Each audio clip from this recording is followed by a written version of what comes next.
Then they had a couple of postponements and a cancellation. And bottom line is it's been 10 days since the Pirates been on the field. Since then, they've got a new head coach, a new coaching staff, a few less players on the roster, but some young guys that are going to get an opportunity to step up and play some baseball. And I tell you what, folks, I've been out at practice and taking a look at them. The Pirates are looking really good. They're really excited about this game today against the Ridgeland Titans. The Pirates have come into the game with a 7-5 record, 2-0 in region play. Ridgeland 8-5, 3-0 in their region play. It's going to be an exciting day. It's a little bit overcast. There's some threat of some weather coming in later today. It's a pretty damp field over the rain we've had over this past week, but everything's looking good. They're working hard on it to get it ready. Should be a good day for some baseball. We're going to take a break. When we come back, I'm going to be joined by new head coach Kevin Barnett, and we'll talk about this Pearl Pirate team. You're watching Pearl Pirate Baseball here on the Pirate Media Network and My 35. Serving Mississippi since 1967, Mississippi Bonding Company is prepared to help in your time of need. Our agents are the quickest, most efficient, and most educated bail bonds agents in the area. We use state-of-the-art computer equipment and services to process all applications, credit cards, and deliver the necessary documents to get your friends and family released as quickly as possible. All jails, all courts, statewide and nationwide service, 24 hours a day, 365 days a year. In trouble? Call Mississippi Bonding Company right now and let our professional agents help. A DUI can ruin your life. DUI convictions can result in jail time and hefty court fines. Your driver's license will also be suspended, and your insurance rates will skyrocket. I'm Chuck Mullins, partner at Coxwell & Associates. We know that good people sometimes make bad choices, and sometimes police officers can make mistakes. DUI cases are very serious, and you need serious lawyers. Call the lawyers at Coxwell & Associates, and we will fight for you.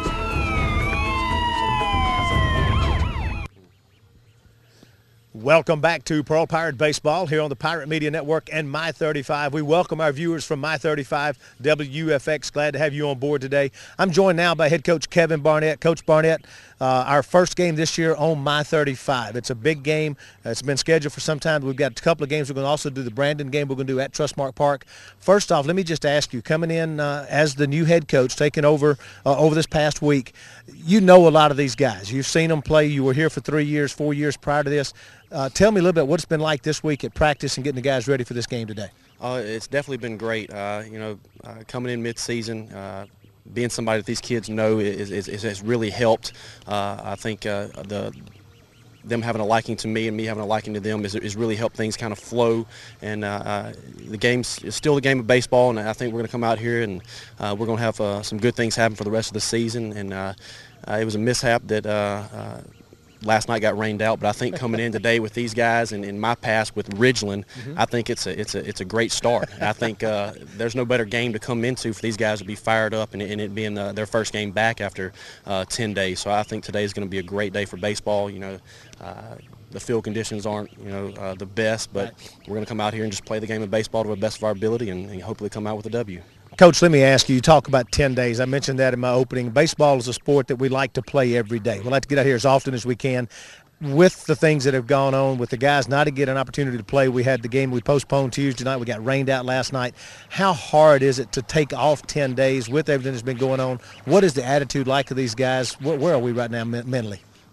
Baseball not being able to play every day, it's definitely hard. I think it's one of the hardest games to stay consistent at, so definitely getting those reps in every day definitely helps. But, we've had a couple inter-squads this week, so what I've seen a lot of great things out of these guys, game-like situations, and I think we're going to be very good. Like I said, I think we have high expectations for this group of kids, and I think we're going to see good things out of them the rest of this season. Coach, one of the things you mentioned, Ridgeland and your background there, and of course the rivalry that's been developed really over the last 5, 6, 7 years now with Pearl and Ridgeland. Talk a little bit about that. This is a team that next year will be back in our region, so it'll really get interesting with them when looking next year. But talk a little bit about this rivalry. It's not a region game, so when it looks to playoffs, doesn't mean anything, but yet in here, and it means a lot. So talk a little bit about that. Well, I guess it all started the coaching situation. coach that was at Pearl ended up getting the job out at Ridgeland a few years ago, and I think that's where this whole rivalry started. It's even, to me, it's even bigger than the Pearl-Brandon rivalry when it comes to baseball, and I think it's huge, and having them in our district will definitely be big. They were in our district a few years ago, and it was always fireworks in those games. It was always exciting, and even though they're not in our district now, I still think you're going to see fireworks today. It's going to be head-to-head, and it's going to be 7 innings of great baseball. Coach, you're putting your best pitcher on the mound in Zach Carter. We're going to see their best pitcher in Reed Evans.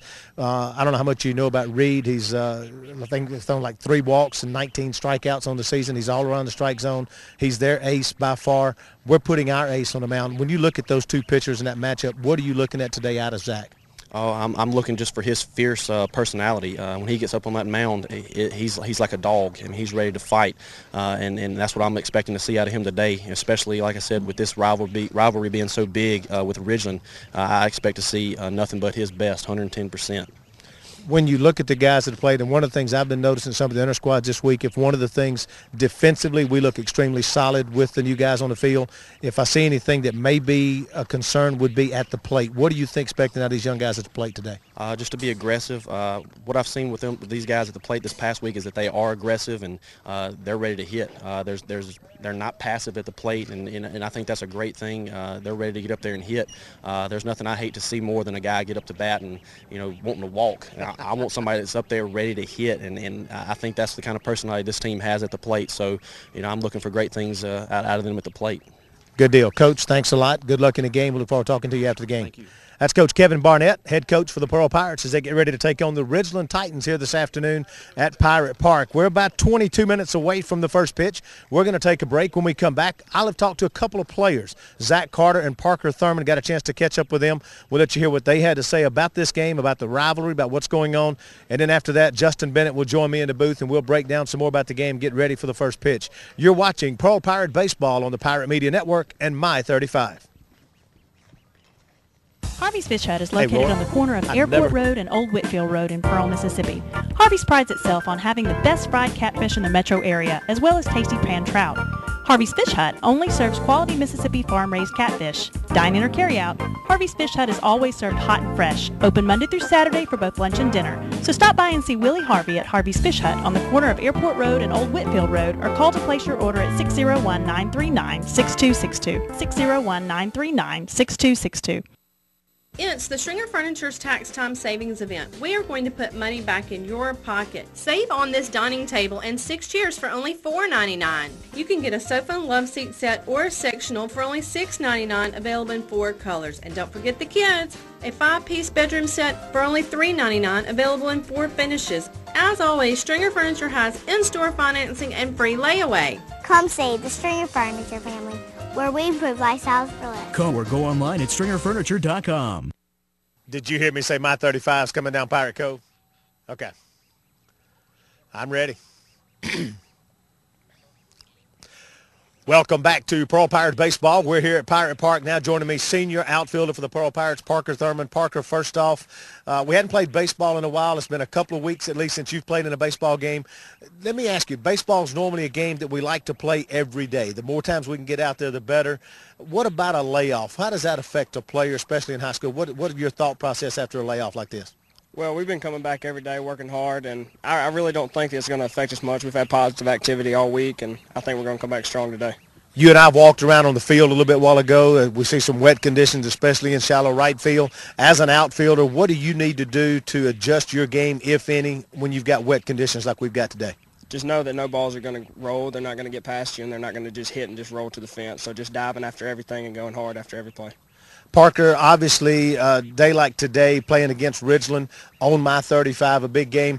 There's been a rivalry really been developing with Ridgeland over the past few years. As a senior, you've been playing against them now for 4 years. How is this rivalry? How big is this game? It's not a region game. It's not going to matter as far as going to the playoffs. But how big is a game against Ridgeland with this rivalry that's been forming? It's a huge game, especially since last year we fell short, and I think we just have a lot to prove now, everything going on. So I think we have a great chance to prove ourselves and prove to the community, and that we have a great chance against Ridgeland. It's a huge game, and that we can just come back positive and we can do this thing. When you look at some of the things going on, and obviously we're as Coach Barnett said the other day, we're tearing the rearview mirror off. We're going straight forward with this. But you've got a new coach that you played with Coach Barnett as an assistant coach the last few years. What about playing for him, and what are you looking at as we move forward now with this season? It's just great positivity every day, and then we got to just do everything as players to get better, especially with coaches new coming in. And we just got to work with them. We got to be positive every day. When we look at this team, and we've got some young guys going to get some starts, but we've got our pitching intact. We've got our top 3 or 4 pitchers that are still here with Zach Carter and with Zach Prince, Jimmy Boyd, Alex Hutton. Those are the 4 guys that have the most innings up to this point. What will you look at as a senior in trying to help these young guys that we're going to see in the infield and outfield really try to step up and show off a little bit earlier than maybe they had expected? Just make sure they're calm and just calm their nerves, because when they get in game situations, they might not know how to handle it. All you got to do is just make sure that they're a calm player and that they're not trying to do everything that's out of the way. They just have to stay within themselves and just keep positive activity throughout them. When things happen, and obviously we make mistakes. I mean, we're all in high school and we're going to make mistakes on the field. You're going to see an error here or there. What will you do when you go back to the dugout if a player has made a mistake? What will you do when you go up to that player? It's not so much of get on to them. It's more of pick them up and let them know what to do next time, so they know in the game situations what to do. And that's the key, is they've got to know what to do and be prepared for that in advance. Yes, sir. Parker, obviously we want to win this game today. We want to get into region, keep going, and try to maintain that 0 on the loss column in the region games. Your thoughts on that going forward?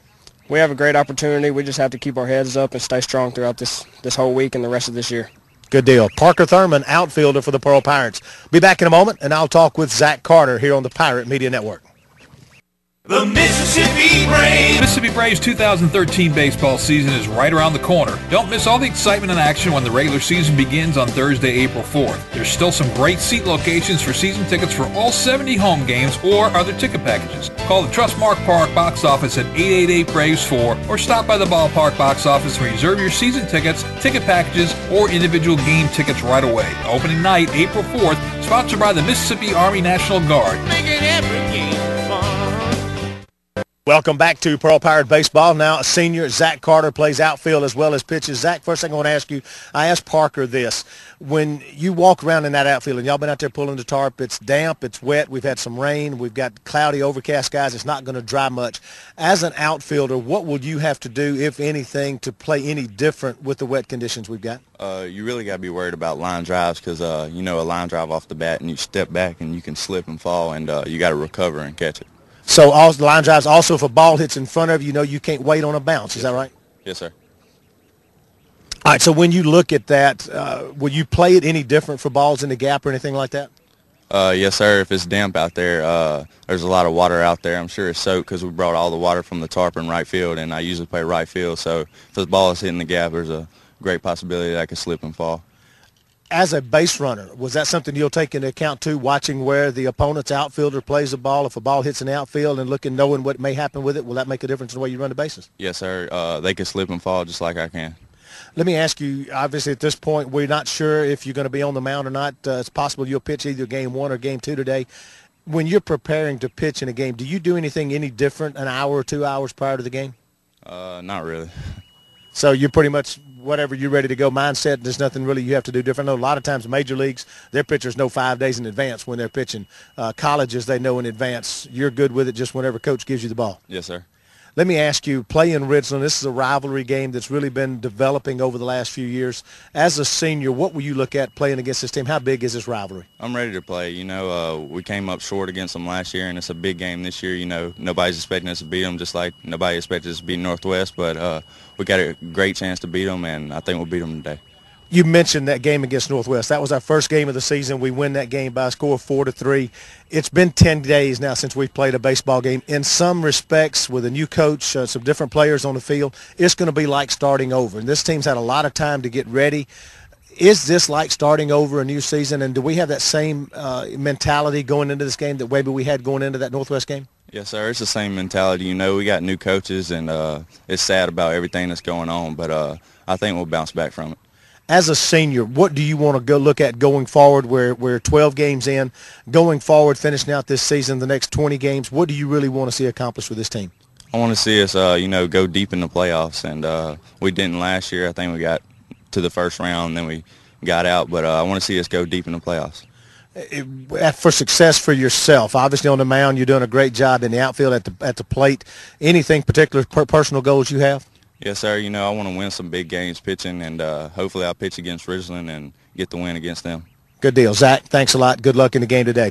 Zach Carter for the Pearl Pirates, maybe on the mound, maybe in the outfield. We'll find that out in a few minutes. Right now, we're going to take a break. When we come back, I'll be up in the booth, and Justin Bennett and I will break down the game, give you the starting lineups, get ready for the first pitch here on the Pirate Media Network and My 35.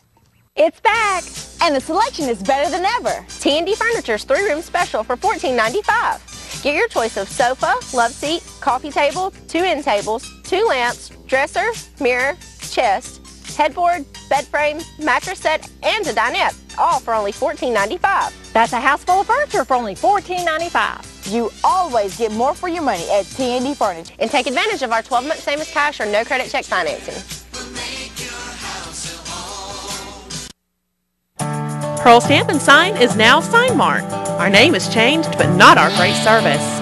For over 20 years, we have been your #1 hometown retailer in custom stamps, signage, and marketing products. Now we are growing and want to take you with us. Whether you have an event, starting a new business, or wish to expand your existing business, Sign Mart is committed to helping you meet your design and marketing needs. Come see the friendly staff at Sign Mart on Pearson Road in Pearl and make your mark in the business world. I'm Michael Joe Cannon. Why wait when you can get a great deal during the Nissan Now sales event going on now at Cannon Nissan? He's right. So come get your Cannon Nissan right now. This is our 3rd vehicle from Cannon Nissan, and we love every one of them. We both drive Nissans. We're a Cannon Nissan family. Wherever you live, Cannon Nissan is worth the drive. And remember, when the smoke clears, nobody beats a Cannon deal. Nobody!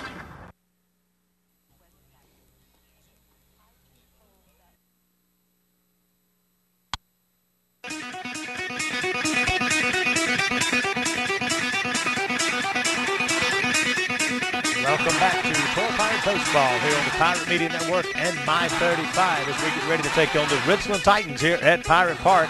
I'm Darryl Palmer, DP, back up at the booth now. Joining me to my left, my color analyst for today, Justin Bennett. Justin, first off, a lot of weather happened in the past week here. We had the big hailstorm here in Pearl, and a lot of areas in central Mississippi. Clinton got hit pretty hard, some other areas. Then we've had some rain. We were supposed to play last night. They called it off because of the weather. Today, the field, they've still been working on it, trying to get it dried out. They've been putting everything they can find to put on the field to dry it out. And it's been 10 days since Pearl's been on a baseball field. So all of that put together, not to mention some of the other things that, of course, we know that's happened off the field at Pearl in the last couple of weeks. And you got some young kids out there. There's going to be some big-time excitement, I think some big-time nerves, some jitters, some anxiety. What are you expecting as we get ready to begin this game today? I think you're exactly right. There'll be some butterflies, some nervous energy that they'll have to contend with. But I think these guys come out ready to get back on the baseball field and get back to the business of baseball, to put everything behind them and to finally get that opportunity to play. It's a 10-day stretch with nothing going on as far as actually on the diamond is considered. So these guys are ready to come out and play baseball. I think you'll see a couple of first couple innings trying to settle back into a routine. But after that, I think these guys will be ready to go. They're excited about the opportunity. A lot of guys, this will be the first time we've seen them today, and so it'll be a big opportunity for them. They'll settle into the game, and I look for them to be competitive and come out and play hard today. You know, one of the things I'm looking at today, and obviously one of the things we always talk about in baseball is the pitcher, and the pitcher is one of the keys to how the team's going to go. And that's one of the things you look at with this team today. As much has gone on, much has been happening, we've still got our pitchers intact for the top 4 pitchers anyway as far as innings pitched. Of course, Zach Carter's going to get the start today. He leads the team in innings pitched with 21.2. Jimmy Boyd is second with 13.2. Zach Prince is third with 12 2/3. and then Alex Hutton is next with 7 2/3. So when you got your top 4 pitchers as far as innings pitched so far this season are still here, still active, still ready to go. Zach's going to get the start on the mound today. How important is that going to be that we get these pitchers going, and especially Zach, and get this game started off in the top of the first inning? Well, you know, if it's me, that's who I want on the mound if I'm the Pearl Pirates. You want Zach to come out here to throw his kind of ball game, to come in here, be diligent as he often is, and kind of take this team on his shoulders. I think you'll see him do that today. You know, his arm's not tired. You know, he's ready to go. And I think you see, you know, that's a very important thing. Pitching is such an important component of a baseball game. He can come in, settle everybody's nerves, do his deal, and get it moving in the right direction. You know, once you get there, of course, something else I look at, and we always talk about the up-the-middle portion of a baseball team. You go from your catcher, your middle infielders, your outfielder, and center field. That up-the-middle is the critical part. Zach Prince is going to get the start behind the mound. Behind the plate. He's played 1 game at catcher this season, but when Zach came to Pearl last fall, that's his position. That's his primary spot. He had a little run-in with a dugout in his hand early back in February, messed his hand up, was unable to catch. He did catch the last game the Pirates played a week and a half ago down at Gulf Shores. Did a good job behind the plate. But you got a guy behind the plate that's got some experience, that knows what he's doing behind the plate. And of course, we talked about our pitcher, Zach Carter. You're looking at those middle infielders. We got a second baseman that's played a lot this year in Alex Hutton, but we're going to get a new guy at shortstop, Nick Lawrence. But then you got the solid play of Parker Thurman in center field. When you look at those guys up the middle, with the exception of Lawrence getting his first start at shortstop, what are you looking at with these guys today and being able to come out now and perform and protect that middle of the field? Well, you know, I think an important part of what you look at is Alex Hutton, the second baseman. He's going to be the captain of this infield. He's going to calm these guys down. He's kind of going to be the senior leader that you're going to see from him. You're going to see, I think you'll see positive play from him. And Parker Thurman, he kind of anchors that outfield and center field. He's a great baseball player, good both defensively and behind the plate. I think you see these two guys really step up and lead this team both offensively and defensively, settle them into this ball game, getting back in off of this 10-day layoff and getting back down to business. They got the plate meeting going on right now down behind home plate with the administration and the respective coaches from Pearl and Ridgeland. We're going to take a break. When we come back, we'll look at the starting lineups and get ready for the first pitch here at Pirate Park. You're watching Pearl Pirate Baseball here on the Pirate Media Network and My 35. DeSalvo's is a fun place where friends become family. DeSalvo's, delicious Italian food. DeSalvo's Ristorante Italiano. Try DeSalvo's for dinner tonight. With portions so big, you'll be eating DeSalvo's again for lunch tomorrow. You'll never go hungry at DeSalvo's. DeSalvo's, Highway 80 East at College Crossing in Pearl. DeSalvo's Ristorante Italiano. Delicious Italian food. If you've got bad credit, and I mean bad credit, then you need to come see us at Auto House. We have late model used cars, trucks, and SUVs. Guaranteed bank financing with extended warranties available. We have low down payments with low monthly payments. So come see us at Auto House at 1274 Old Brandon Road, Flowood, Mississippi. But remember this, I don't care about your credit.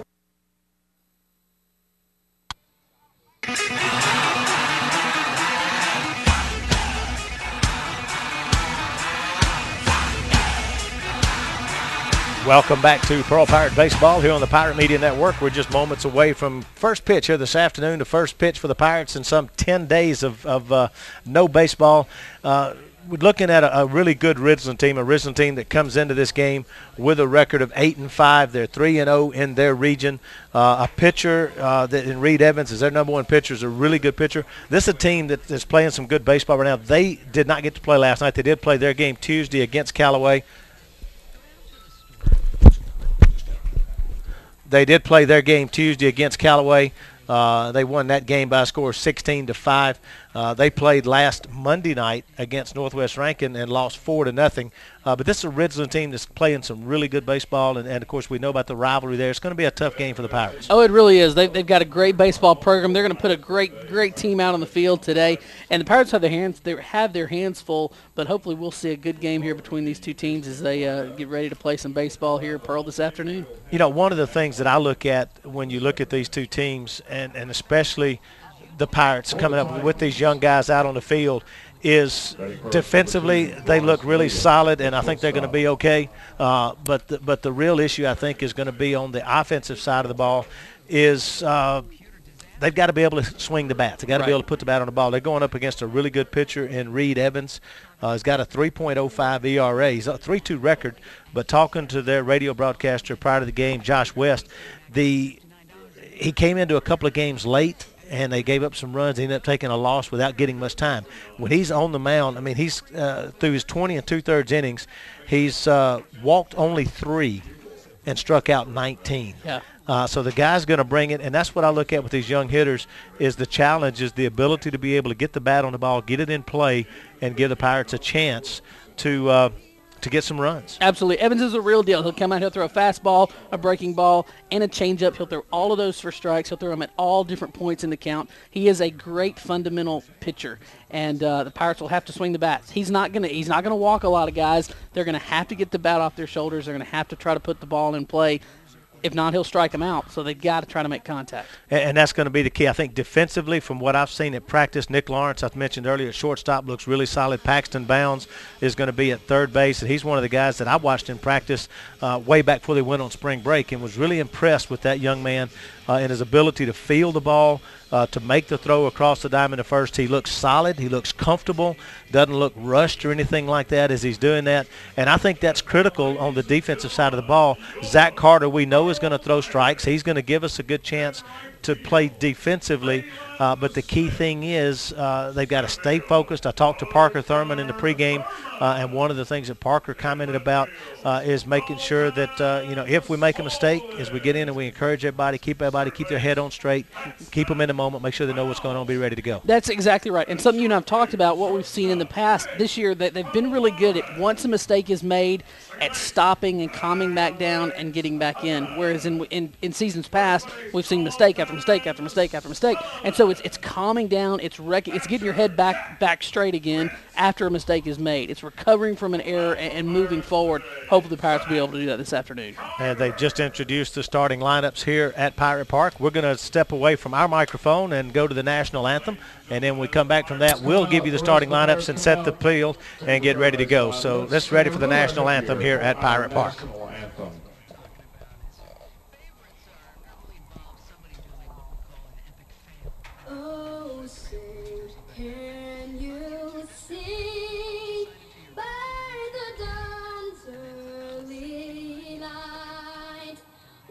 So proudly we hailed at the twilight's last gleaming, whose broad stripes and bright stars through the perilous fight.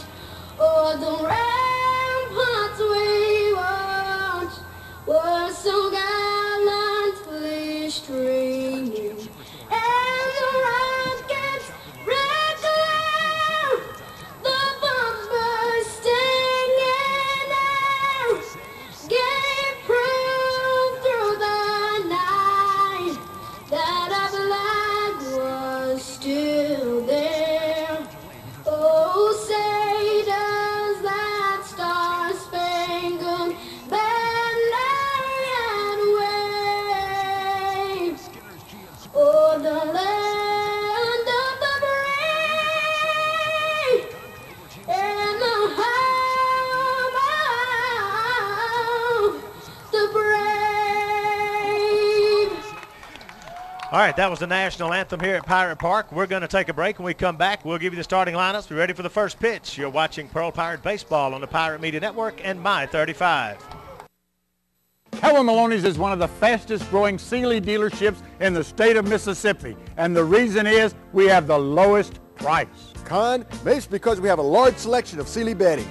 Could be, but I think it's because we have the lowest prices. Con, maybe it's our great financing or no credit check financing. Could be, but I think it's because we have the lowest prices. Cowboy has a special power buy, $99 each piece when bought and set. That's a king set, $99 each piece, or a queen set, $99 each piece.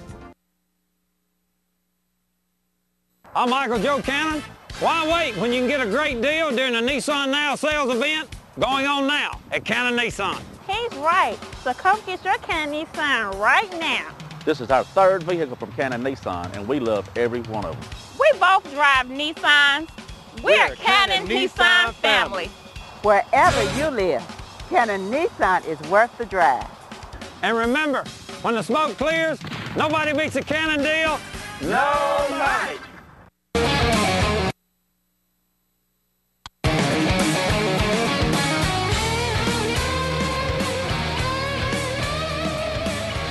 Welcome back to Pearl Pirate Baseball. Let's set the defense for you for the Pearl Pirates. First in left field, Dalton Solis. The center fielders, Parker Thurman, and in right field's Phelan Smith. Around the infield has Paxton Bounds. At third base, Nick Lawrence. We talked about him at shortstop. Second baseman, Alex Hutton. At first base will be number 26, Dalton Sullivan. Zach Prince behind the mound. And we talked about Zach Carter getting the start on the mound for the Pearl Pirates. Batting order for Ridgeland, we'll give them to you as they come to the plate. Bryce Williams will be leading off, and we're ready to get underway. And the first pitch from Zach Carter. He went around. It's a strike for the first pitch, and the first pitch is at 12:02 here at Pearl High School. Looks like we've got some scoreboard problems. Scoreboard took some damage from the hailstorm the other day, so we're going to be in and out with that. That pitch misses low for a ball, one strike to count. Following Bryce Williams, he's the shortstop, hitting .400 on the season. Emil Ellis, and then Reed Evans, the first three in the order for the Ridgeland Titans. That pitch in for a strike at the knees. 1 ball, 2 strikes to count. Bryce Williams again plays shortstop. He's got 9 RBI on the season, a .400 batting average. Now the 1 ball, 2 strike pitch, fouled off right side and out of play. Count stays 1 ball, 2 strikes. Williams, a .400 hitter in the leadoff spot for the Titans.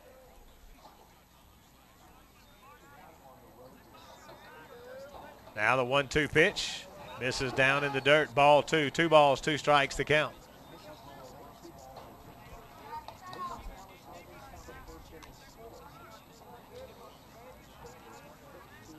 As we mentioned, field conditions today not the best, but hopefully that won't cause many problems.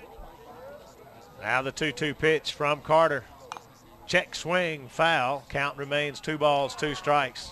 To the leadoff hitters, we're underway at Pirate Park. A lot of dirt on the ground around the infield, a lot of diamond dry type stuff, trying to get it dried out. Makes the home plate area look a little rough, but I think they've got it in pretty good shape. 2-2 pitch. Misses just inside for ball 3. Zach Prince, the catcher, turned around and looked at the umpire. Umpire just didn't say anything.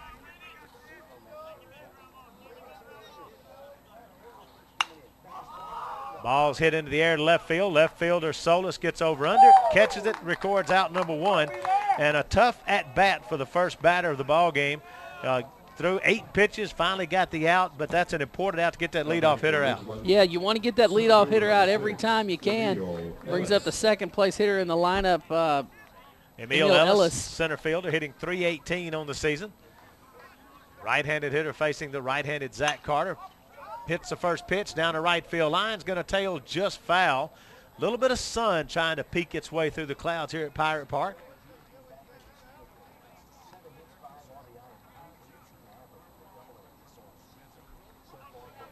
Emil Ellis plays center field. Center fielder, you know he's got some pretty good wheels. 65 degrees current temperature. Winds out of the south-southeast at 8. Flags hanging very limp beyond the center field wall. What little wind there is, if it comes up, will be going out here at Pirate Park. Now the 0-1 pitch. In for a strike. Trying to get a pick on this umpire. You know, you always, umpires, there's a set strike zone. Right. That's in the book. Right. You know, obviously on the plate itself, on the width. Now the 0-2 pitch from Carter. Misses just outside for a ball. 1 ball, 2 strikes count. And it's supposed to be from the knees to the armpits. Right. You know, is what's supposed to be. Now, of course, each umpire sees that a little bit different. And, of course, you've heard me talk about umpires. 1-2 pitch, grounded, foul down the third base line.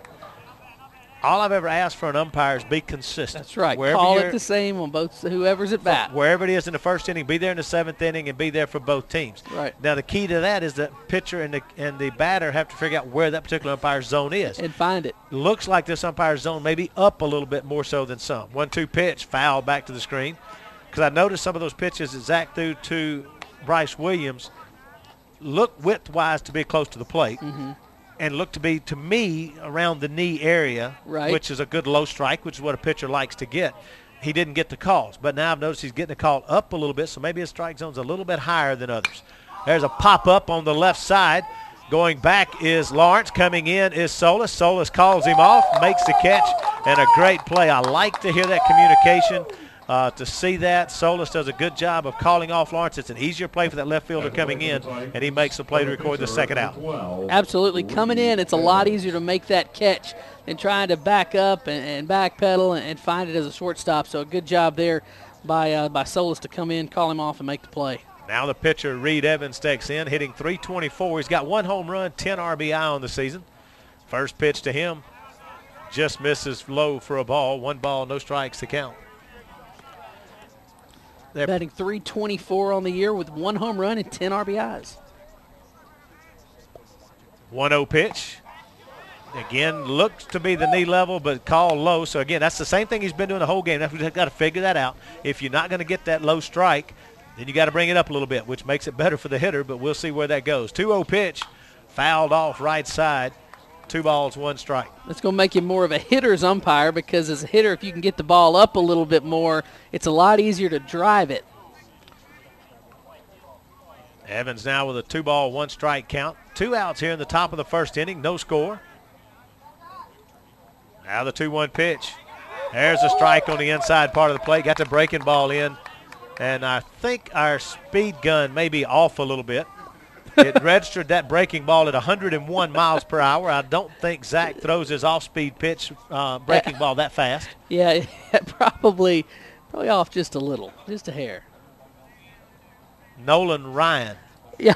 Great pitcher, ended up with right, the Texas Rangers. Right. I remember Nolan Ryan. You're not old enough to remember this, but when he first started pitching for the California Angels, and he would throw it in at 104, 105 miles per hour. Oh, wow. Fastball. Well, there you go. Fastball. Not breaking ball.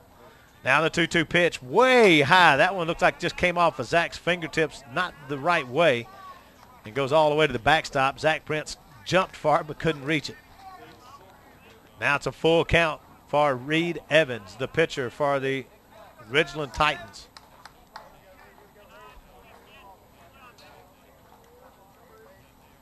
Now the full count pitch. Misses low, ball 4. A 2-out walk surrendered by Zach Carter. And we're going to get a courtesy runner. It's going to be number 4 for Reed Evans. And number 4 is Francois Hudson. Number 4, Francois Hudson. Running at first base. That'll bring Jackson Twitty, designated hitter, to the plate. Hitting .320 with 1 home run, 7 RBI on the season. He and Reed Evans, the only 2 batters with a home run in the starting lineup for the Ridgeland Titans. The only 2 with a home run, period, for the Ridgeland Titans. They'll throw over to first to keep Hudson close. He gets back in standing up. Also new first baseman of the Pirates, Dalton Sullivan.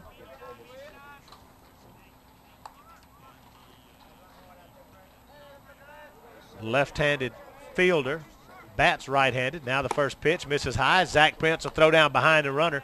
That's one thing about Zach. He's not scared to throw the ball at any time, and I like that. He's got a lot of confidence in his arm. Yeah, you like a catcher that'll do something like that. Try to catch those runners not paying attention. Now Carter from the stretch. Runner goes, swing and a miss, throw down on the hop. Couldn't get there to make the tag out. Coming over was Lawrence, and he did a good job of playing the hop, but couldn't get the ball down to make the tag. So that'll be a stolen base for Hudson. That's his 4th stolen base in 5 attempts on the season. That's a 1-1 count to the hitter, Twitty.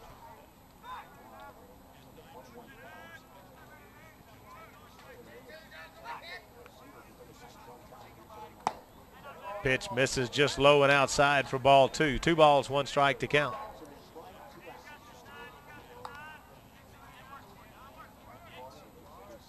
That pitch 138 miles per hour. Zach really bringing it today.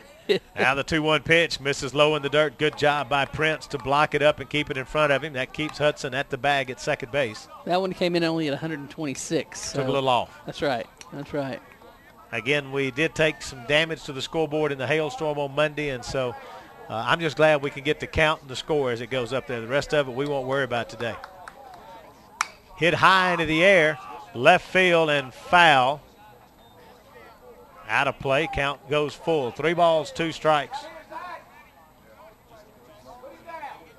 My 35 likes doing games with us. I'm looking over here, and there's a guy sitting in the stands in a yellow shirt. He's the My 35 engineer that comes out to run their truck today. Nice. And that's what he has to do during the game when he plugs into the PMN.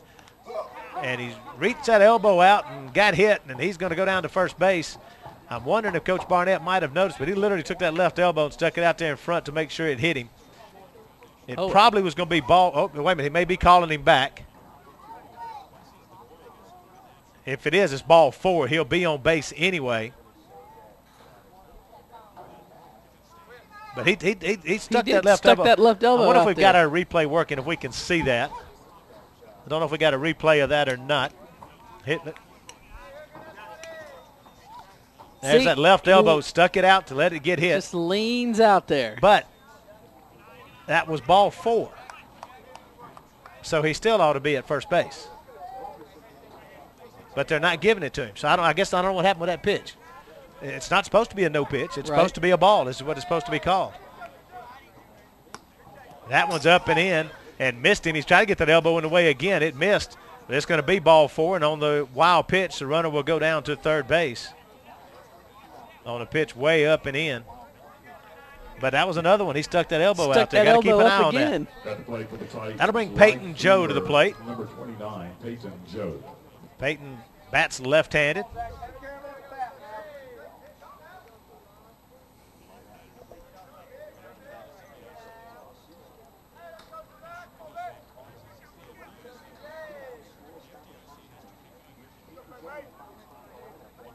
And now the first pitch.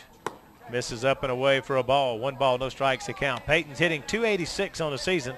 Does have 9 RBI, and he's got a runner sitting at third base that he would like to try to deliver here in the top of the first inning. That ball's hit well down the right field line. Moving over far is Phelan Smith. Will get there and make the catch to record the out. Peyton Joe hit it hard, but Phelan Smith's able to get there and record the out, and the Titans will get 2 base runners on 2 walks. They'll strand those 2 runners. We played a half inning, no score.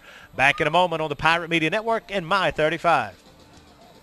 Serving Mississippi since 1967, Mississippi Bonding Company is prepared to help in your time of need. Our agents are the quickest, most efficient, and most educated bail bonds agents in the area.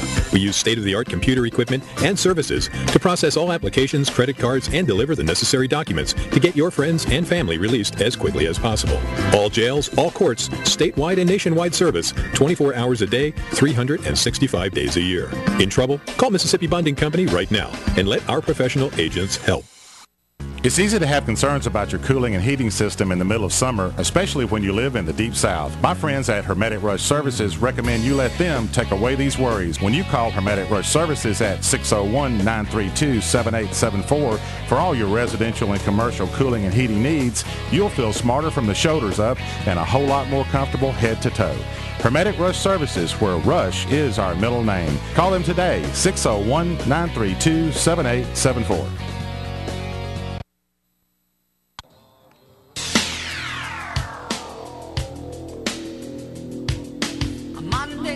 Welcome back to Pearl Pirates Baseball. We're going to the bottom of the first inning. Let's set the defense for the Ridgeland Titans. In left field, number 3, Jonathan Brooks. The center fielders, number 6, Emil Ellis. And in right field, number 29, Peyton Joe. Around the infield at third base is number 5, Sam Richard. Shortstop, number 2, Bryce Williams. The second baseman's number 21, J.P. Elkins. At first base, Joshua Newell. Behind the plate, Gregory Tierce. And as we talked about on the mound is Reed Evans. That's the defense for the Ridgeland Titans. Batting order for the Pearl Pirates will have Zach Carter leading off. He'll be followed by Alex Hutton, Parker Thurman, and then Zach Prince will be the number 4 hitter in the order should we get that far. Zach Carter hitting .385 leads off for the Pearl Pirates. And the first pitch from Evans to Carter misses low for a ball, and that's what I wanted to see is we saw where his strike zone was for the Pirates. He's not giving that low call, so as long as he doesn't give it for Reed Evans, we're all good. Another one just misses low, ball 2. 2 balls, no strikes to count. This is one thing that might hurt Evans. He gets those low strikes. That's where he likes to place the baseball. As he has to bring it up, his control's not as good. As Zach Carter hits a line drive into left field, gets past the left fielder. Zach's going to round first, heading for second. The ball's going to go all the way to the wall. They're going to bring him to third, and Zach is going to be sliding in head first at third base. And we're going to give him a triple on that play. The left fielder made a judgment error trying to catch that one on the run, and Zach Carter gets a leadoff triple for the Pearl Pirates. And gotta like that as the Pirates get started with a hard hit ball. Absolutely did a great job. Got to extend, send it out. And that's going to bring Coach out to the mound quickly for Ridgeland. Let's take a look at that play.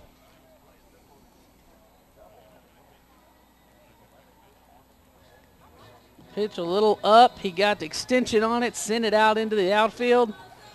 He just misplayed that ball and it rolled to the fence. So Carter gets a leadoff triple and get a visit to the mound from Ridgeland Titans coach. Go out and talk to his pitcher, Reed Evans. That'll bring Alex Hutton to the plate. The Pirates get the leadoff man at third base. Zach Carter staying in the game to run for himself. Zach's one of the better base runners on the Pearl Pirates as well. He's 4 for 4 in stolen bases. Let's see what Coach Barnett elects to do early in this game. First baseman's moving in. Alex pops it up foul, right side, out of play. You wonder if they may let Alex bunt here. That's what I was looking for, but they didn't go for it. And now he's going to swing away and foul another one off. So first 2 pitches he fouls off right side and out of play.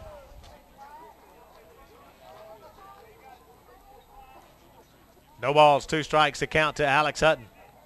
Now the 0-2 pitch. Hits this one up the middle in center field for a base hit.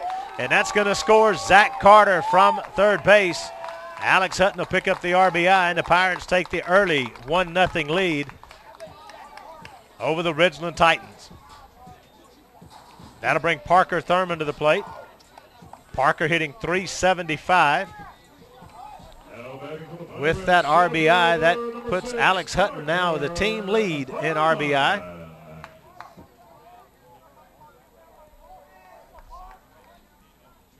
Now the first pitch to Parker Thurman. Breaking ball in for a strike. No balls, 1 strike to count.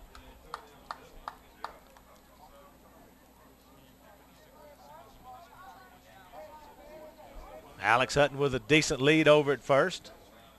They're going to throw over. Alex will dive back in. Alex yet to get a stolen base on the season. He's got pretty good speed. He's a daredevil on the base pass, yes, too. He is. He will make them throw him out. The key is going to be his footing over there. Make sure he can get a good push off. That pitch misses low, ball 1. 1 ball, 1 strike to count to Parker Thurman. On deck is Zach Prince. Pirates take the early lead. Leadoff triple, then a single up the middle by Alex Hutton. Now the 1-1 pitch in for a strike on the outside part of the plate. 1 ball, 2 strikes to count.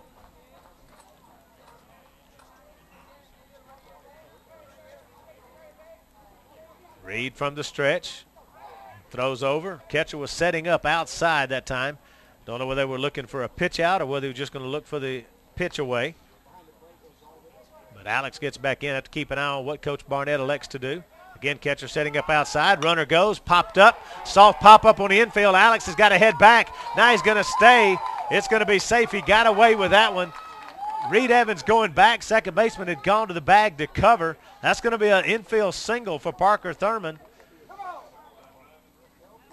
And the second baseman and Reed Evans, the pitcher, just couldn't get there to make the play. Elkins was going to cover the bag, and so Alex got away with that one. That could have easily been a double play. Yeah, that was that really could have been, but Elkins went to the bag to cover, expecting the throw, and just that little blooper fell in the right spot. Evans couldn't get there. Elkins couldn't get there. Fell in for the hit. And Pirates have runners at first and second with nobody out. Now Zach Prince, first pitch, fouled off. No balls, 1 strike to count. Zach hitting .231 on the season with 4 RBI. 3 of the first 4 batters for the Pirates, or all 4 of the first 4 had 4 RBI each when it started. Alex Hutton, of course, picked up the RBI. Now has the team lead with 5. Breaking ball really had Zach Prince bailing out. That was a called strike, got to the inside corner. And I know Zach don't want to see an instant replay of that one. No, he really doesn't. Now the 0-2 pitch.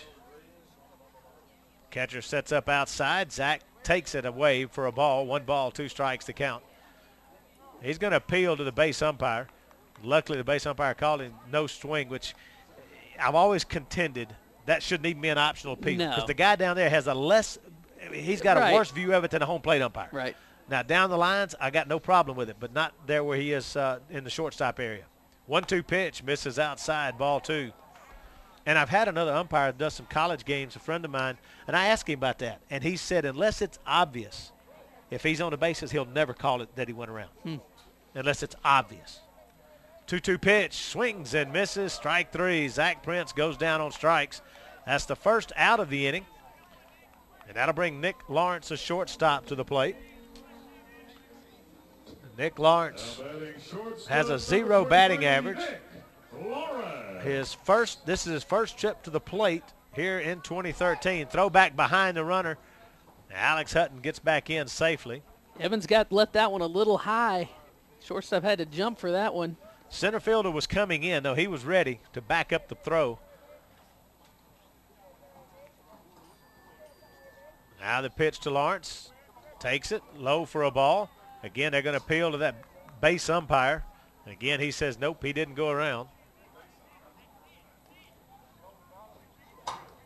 Hutton at second. Parker Thurman at first. Parker with good speed on the base pass as well. Now the 1-0 pitch. In for a strike. 1 ball, 1 strike to count. Clouds dissipating. Sun really starting to come through, turning into a beautiful afternoon here at Pirate Park. It really is. The threat of weather late, but right now it's a nice day. 1-1 pitch. Runner goes. Called strike. He's faked going. He didn't go all the way. I don't know whether he held him up or it was a fake steal. It was a called strike on the inside corner to Lawrence. 1 ball, 2 strikes to count.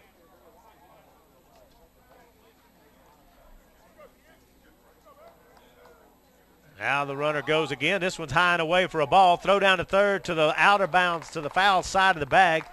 And that'll be a double steal as both runners advance. Pitch was a ball, so it's 2 balls, 2 strikes on the count. Now you got 2 runners in scoring position for Nick Lawrence.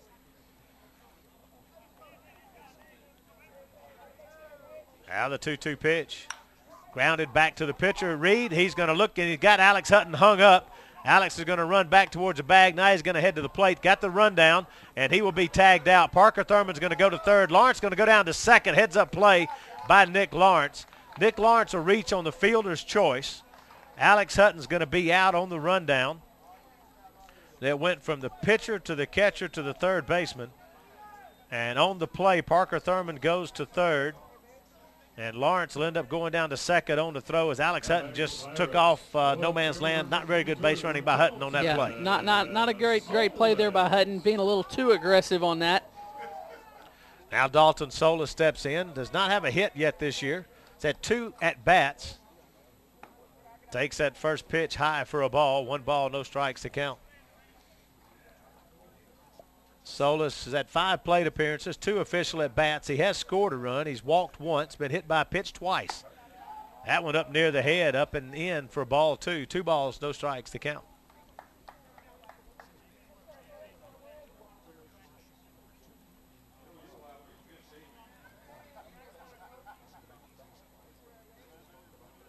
Now the 2-0 pitch to Solis. High, ball 3. On deck is Phelan Smith, right fielder for the Pirates.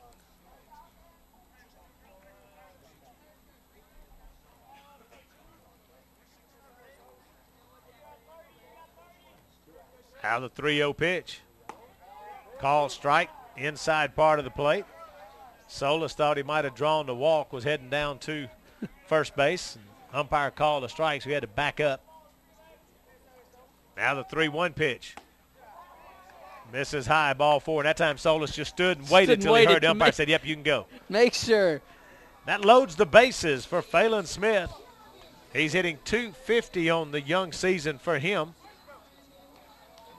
Phelan's only had 4 plate appearances, has 1 hit, 2 RBI. That 1 hit that he got is a double. Now the first pitch, strike on the outside part of the plate. Pirates hoping he can hit another one of those right here with the bases loaded. Thurman at third, Lawrence at second, Solis at first, swings and misses, strike 2. No balls, 2 strikes to count. Phelan Smith is a sophomore. Pitch misses up for a ball. 1 ball, 2 strikes to count. I'm watching Solis down at first base. He's halfway to second. He's halfway on his lead. If the first baseman Newell wanted to sneak in behind him and the catcher Tierce throw in behind him, they could have him probably after the pitch. Now the 1-2 delivery. High for a ball. 2 balls, 2 strikes to count. Young team for this Pirates out on the field. Again, Phelan Smith's a sophomore. Nick Lawrence, the shortstop, is a freshman. Dalton Solis is a junior. Now the 2-2 pitch. Swings and misses, strike 3. And that'll end the inning in the threat for the Pirates. So we'll get 1 run on 3 hits. There were no errors. 3 men left on base. We played 1. Pearl leads Ridgeland 1-0. Back in a moment on the Pirate Media Network in My 35. Harvey's Fish Hut is located on the corner of Airport Road and Old Whitfield Road in Pearl, Mississippi. Harvey's prides itself on having the best fried catfish in the metro area, as well as tasty pan trout. Harvey's Fish Hut only serves quality Mississippi farm-raised catfish. Dine in or carry out, Harvey's Fish Hut is always served hot and fresh, open Monday through Saturday for both lunch and dinner. So stop by and see Willie Harvey at Harvey's Fish Hut on the corner of Airport Road and Old Whitfield Road, or call to place your order at 601-939-6262. 601-939-6262. What time is it? Time for carpooling. Time for working. Time for football practice. Time for cheerleader practice. Time for homework. Time for grocery shopping. Time for cooking. Time out. At the Face and Body Center, we know that your time doesn't always include time for you. Take a time out for yourself and discover all the possibilities waiting for you at the Face and Body Center in Flowood, Mississippi. Old man stands on the hill as the crowd warms to the first breeze of light. Welcome back to Pearl Pirate Baseball here on the Pirate Media Network. We're going to the second inning with Pearl leading Ridgeland 1-0. 1 run on 3 hits for the Pirates. No runs, no hits for the Titans. The Titans did get 2 base runners in their half of the first by the way of walks. But Pirates and Zach Carter able to strand those 2 runners. And so now we'll go to the top of the second. For the Titans, we'll have Josh Newell, Gregory Tierce, and Jonathan Brooks, 6, 7, 8 in the order. Facing Zach Carter. Now leading off with the top of the second inning for the Titans. Joshua Newell is the first baseman for the Titans. Batting .306 as he steps in the right-handed batter's box. Pops up foul and out of play. A first pitch. No balls, 1 strike to count.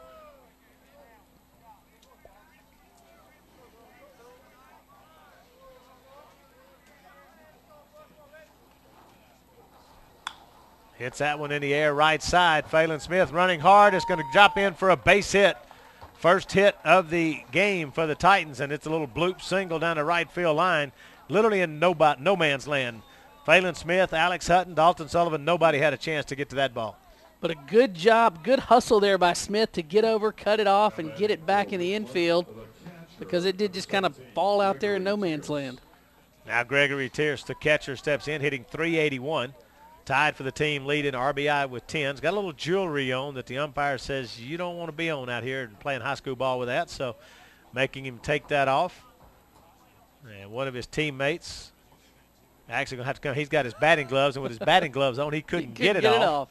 So his teammate, who is Jed Day, comes out and helps him out. Jed get a little camera time there. That's right. Now ready to go again. And now the first pitch, the breaking ball misses up for ball 1. Newell down at first base is 1 for 1 on stolen base attempts on the season. Had a decent lead that time.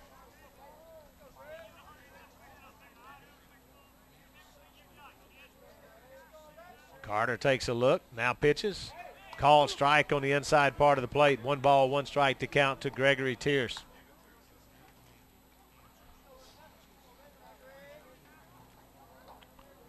Now the 1-1 pitch, low for a ball, 2-1 to count.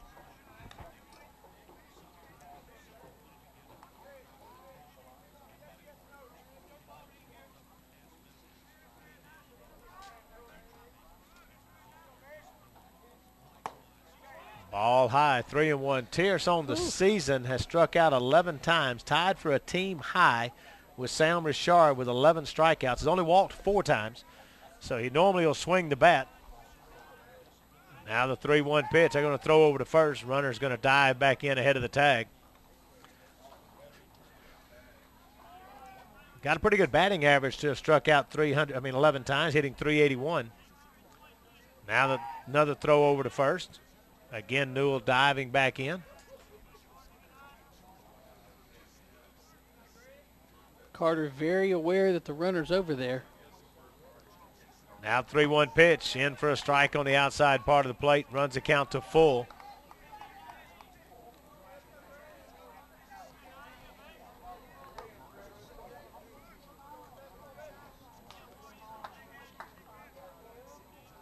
Now again he throws over and just up and away.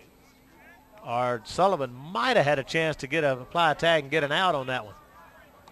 You like having that left-handed thrower playing first because he's got that runner on the glove side of the ball. Now 3-2 pitch. Looked real good, but must have been just high. Again, Zach Prince turns around and looks at the umpire. Prince turns around as to say, what? So that's pretty close there, Blue. He's probably talking to him right now. That'll bring Jonathan Brooks to the plate. Nobody out here in the top of the second. Runners at first and second after a leadoff bloop single, then a walk. Jonathan Brooks hitting .185 on the season.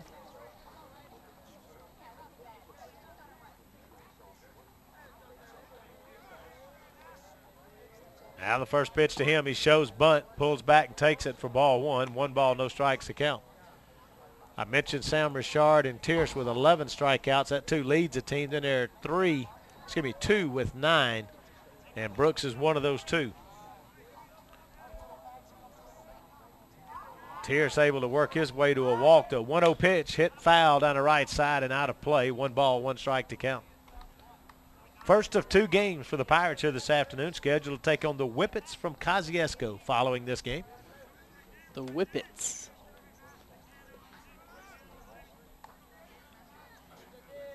Zach steps off the rubber. Now he'll get back on, ready to go. 1-1 count to Jonathan Brooks. Shows bunt, pulls up, takes it up and in for ball 2. 2 balls, 1 strike to count.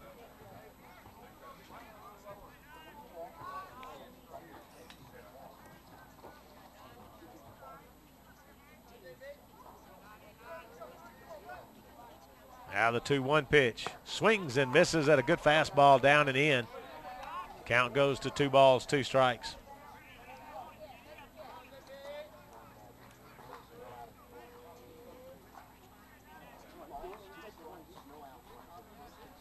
Now the 2-2 pitch.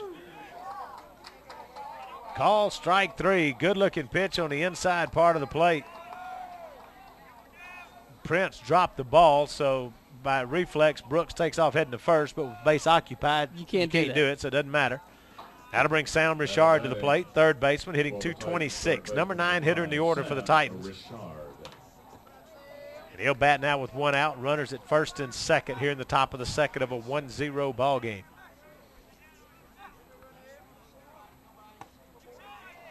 Call strike right down the middle, about knee high. No balls, 1 strike to count to Richard. The Pirates would love for him to hit a little ground ball to either second or short and start a double play. Now the 0-1 pitch, popped up, foul and out of play. No balls, 2 strikes to count. That would be awesome. And, of course, Lawrence is over there to hold the runner on. And at the pitch, he's running back towards his shortstop position. So that's going to be a tough double play hit to that side, but we'll see what we can do if he can get a ground ball up the middle. That middle infielders. Now the 0-2 pitch. Takes it up for a ball. 1 ball, 2 strikes to count.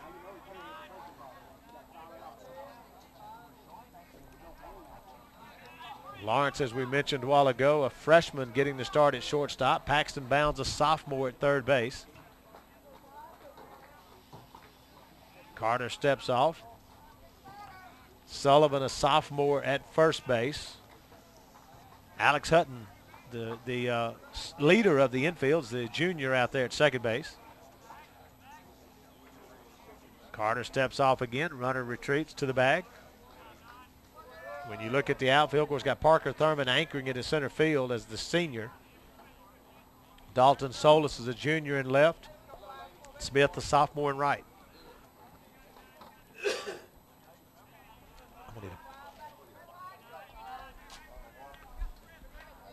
Now the 1-2 pitch. Grounded to the right side. Alex Hutton's going to pick it up, throw to second for one. They won't even throw to first. Heads up play by Lawrence as a freshman to not even make the throw. I like to see that. It'll be a fielder's choice. Newell goes to third on the play, but no chance to get the double play. And alertly, Lawrence just eats the ball and leaves it like it is. Exactly right. A heads-up play there, not to try to rush a throw. Often when you try to do that, you end up throwing it into the dugout or something crazy like that. So a good job there by Lawrence just to take it, get the out, take the fielder's choice, and not make a mistake. Now Bryce Williams, the shortstop, steps in.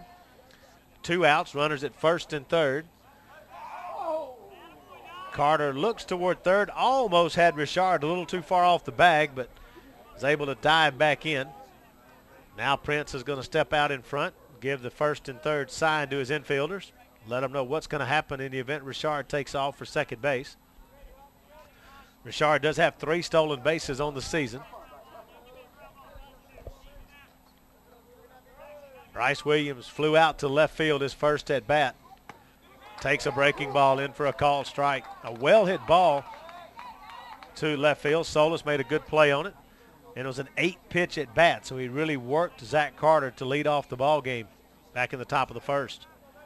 Now the 0-1 pitch, hit well, left center field. Parker Thurman on the run. Solis back. Thurman's going to chase it down at the warning track. A great play by Parker Thurman all the way to the warning track in left center field. Chases down the fly ball, ends the threat, and the Titans will strand 2 base runners. No runs on 1 hit, no errors, 2 left. We've played 1.5. Pirates lead 1-0. Back in a moment on the Pirate Media Network in My 35. The Mississippi Braves. Mississippi Braves 2013 baseball season is right around the corner. Don't miss all the excitement and action when the regular season begins on Thursday, April 4th. There's still some great seat locations for season tickets for all 70 home games or other ticket packages. Call the Trustmark Park box office at 888-BRAVES-4 or stop by the ballpark box office and reserve your season tickets, ticket packages, or individual game tickets right away. Opening night, April 4th, sponsored by the Mississippi Army National Guard. Making every game fun. The idea of debt forgiveness comes from the Bible because preserving the family is the most important thing. And when you're overwhelmed by debt, it can tear your family apart. Bankruptcy laws were created to protect the family. I'm attorney Frank Coxwell. Call me now for a free consultation to get the information you need to protect your family. Call me at 601-948-4450. Call Frank Coxwell, 601-948-4450.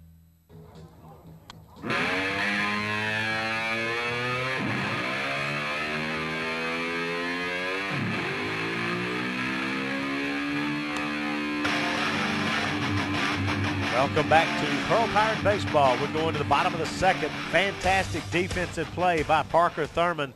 A ball hit deep to left center when it left the bat. To be honest with you, I thought it was a double at least. But Parker showed his wheels out there and his ability to chase down a fly ball and makes the over-the-shoulder catch going deep into the wall in left center field. First baseman, number 26. Dalton Sullivan leads off here in the bottom of the second for the Pirates. Be followed by Paxton Bounds. In top of the order, Zach Carter and Alex Hutton. Sullivan hitting .333 on the season. Hits the first pitch, shallow left center field. Shortstop going back. Center fielder coming in. Shortstop tries to make the play, and I'm waiting on signal from the umpire. Looked like he made it. Now finally they will signal that he got the out. They don't have a clue whether he caught it or not. They were waiting to see if he had the ball. They don't have a clue if he caught it or not, but I think he did. I think that is the right call. But the way everybody's bodies were positioned, you couldn't really tell. As long as he came up with it in his glove or came up in the hand, they were saying he had it. Yeah. That'll bring Paxton Bounds to the plate. First pitch to Paxton, in for a strike on the inside part of the plate. No balls, 1 strike to count. Paxton's first year here at Pearls, a sophomore infielder playing third base. 0-1 pitch, hit softly to the right side. First baseman's going to pick it up, touch the bag, and record the unassisted out. And that's 2 batters, 2 outs for top of the order, Zach Carter. Zach hit a triple to lead off the ball game for the Pirates. Somewhat misplayed by the left fielder. Some people might say it was a generous triple, but left fielder couldn't make the play on it, went all the way to the wall, gets a triple out of it. Now the first pitch, takes an off-speed pitch in for a strike. No balls, 1 strike to count.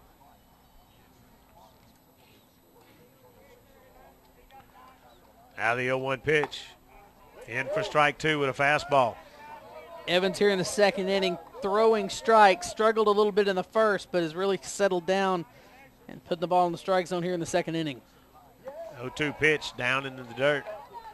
Ball 1, 1 ball, 2 strikes. Yeah, he's already now thrown 36 pitches.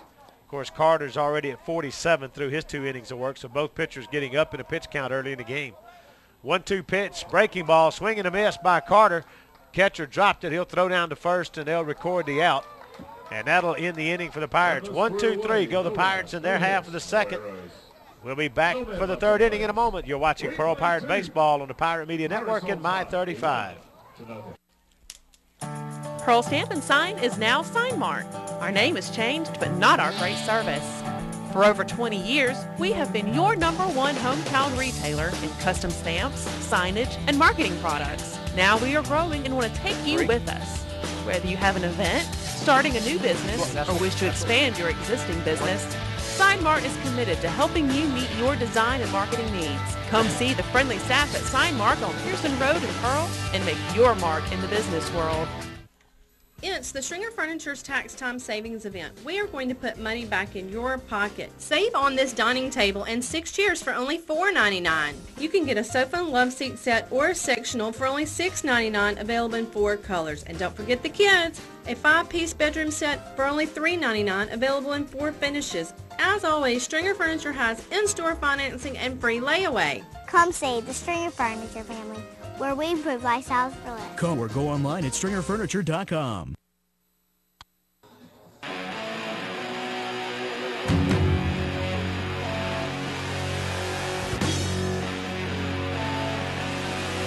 Welcome back to Pearl Pirates Baseball. We're going to the third inning. Pearl leading Ridgeland by a score of 1-0.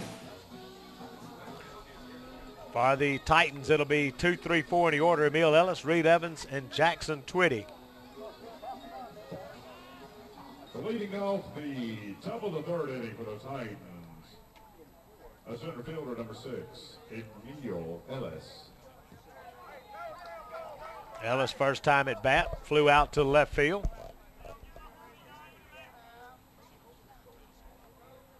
Now the first pitch, ground ball left side. Bounds moves over, makes the play, comes up, throws to first. Good play by Paxton Bounds. And that's what I was talking about, is the kid is solid. Here's a replay of that. He did a great job at moving over, making the play. We're going to, I think we got it there. We're going to, there's the replay. Goes to his left, makes the play. Great throw across. Just a solid piece of work there by the third baseman. Now Reed Evans takes the first pitch for a call strike. No balls, 1 strike to count.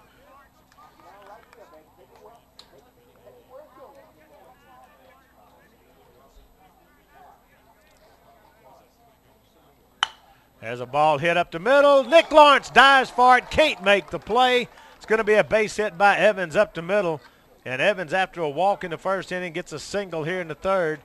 And we're going to get the courtesy runner coming out for Reed Evans. And again is number 4, Francois Hudson. I thought for a second Lawrence was going to be able to get the glove on that. Made a great effort, just couldn't get the glove on it. I did too. A great diving play there, just unable to catch the baseball on a sharp hit right back up the middle by the pitcher Evans. First pitch to Twitty's fouled off. No balls, 1 strike to count.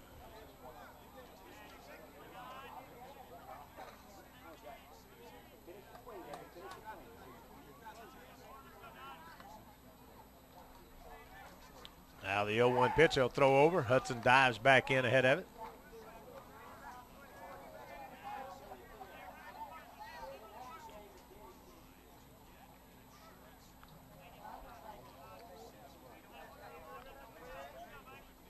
Now the 0-1 pitch.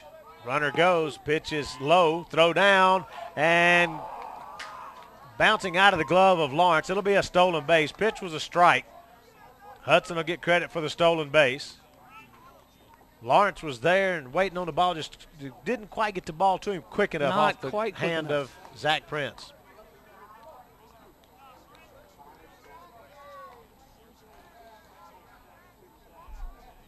Now the 1-2 pitch misses outside for a ball.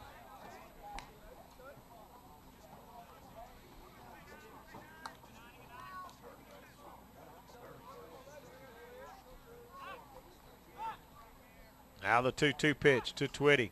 Twitty hitting .320. He walked his last at bat.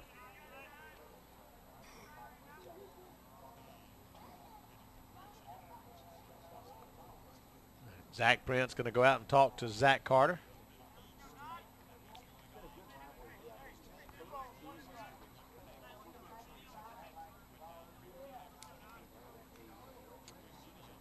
Got a little conversation now with the umpire. Not sure what that question was. Coach for Ridgeland wanted to ask him something.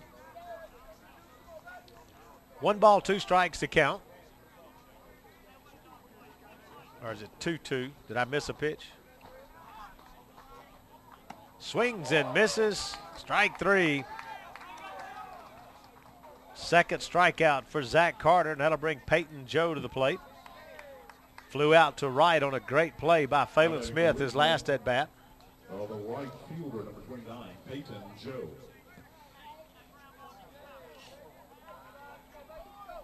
He'll bat now with 2 outs and a runner down at second base. The courtesy runner for the pitcher, Reed Evans. It's Hudson down there. Popped up left side, out of play behind the third base dugout. That's where the My 35 truck's parked, right behind the dugout. That's right. Right over there. He got my parking spot. Oh, did he? Yeah, but he backed up far enough where I could get in front of him, and I'm still hidden behind the dugout to protect my Tucked truck away. from baseballs. Yeah. Now the 1-2, the 0-1 pitch misses outside for a ball. 1 ball, 1 strike to count.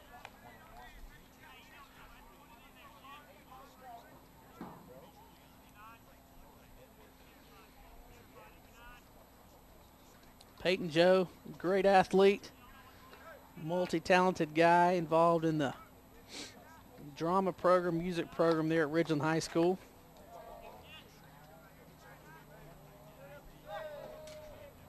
Now the 1-1 pitch. Hudson with a decent lead at second, getting a little bit bigger.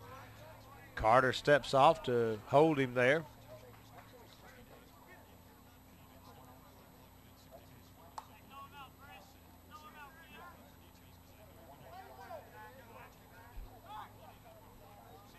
Now the 1-1 pitch. Good looking pitch, just misses the outside part of the plate. Count goes to 2 balls, 1 strike.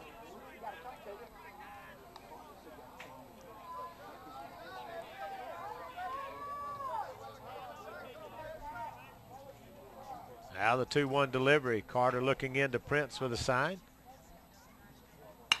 Well hit into right field. That's going to get in for a base hit. Knocked down by Phelan Smith. Runner's going to round third and come to the plate and score. Phelan thought about diving to try to make the catch. Realized he probably wasn't going to be able to do that, but does a good job to knock it down. Hudson will score from second base. Ridgeland gets on the board, and Joshua Newell comes to the plate with a 1-1 ball game. Smart move there to just knock the ball down, keep the runner at first base. You know, that you run the risk there of diving for it and letting it roll all the way to the fence, and the runner moves from first to third. Pitch in for a called strike to Joshua Newell. He singled his last at bat, hitting .324 now in the season.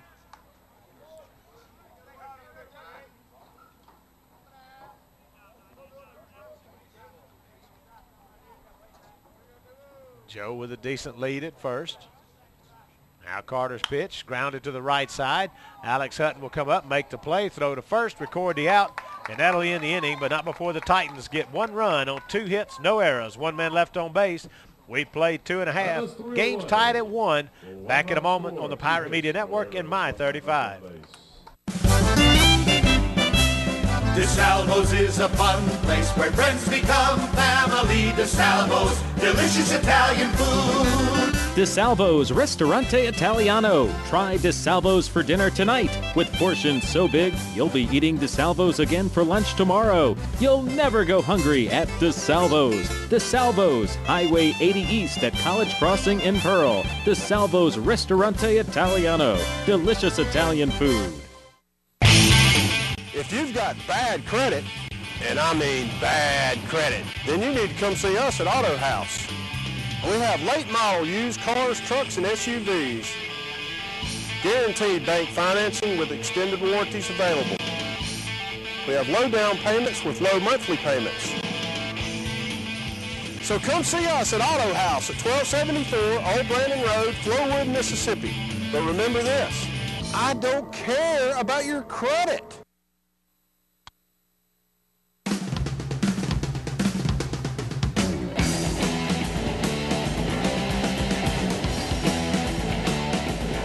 Welcome back to Pearl Pirates Baseball here on the Pirate Media Network and My 35. Glad to have them on board with us today. First of 2 broadcasts we'll do for baseball this year. And we go to the bottom of the 3rd inning with Pearl and Ridgeland tied at 1. Our scoreboard up on our computer screen is wrong. They'll need to fix that. Ridgeland does have 1 run out there, and they've got 3 hits. They'll fix our bug on our screen. But we'll also do a game a little bit later in the season as the Pirates will take on the Brandon Bulldogs at Trustmark Park. And that game will be a night game on a Saturday night. That'll be a fun game. On the Pirate Media Network as well as My 35. That'll be a lot of fun. Big-time atmosphere there. Bottom of the 3rd for the Pirates, we'll have 2, 3, 4 in the order. Alex Hutton, Parker Thurman, Zach Prince. And if one of those should reach, Nick Lawrence, the shortstop, would be scheduled hitter. Alex singled his first at-bat. Takes that pitch high for a ball. Got the RBI single as he delivered Zach Carter from third base. 1-0 pitch, hits sharply towards second base, takes it on 1 hop, will throw to first and record the out. The second baseman hit it to the second baseman, and the out was recorded. Evans has settled down since the 1st inning. That'll bring Parker Thurman to the plate. Parker singled his last at bat. Breaking ball misses down for a ball. 1 ball, no strikes to count.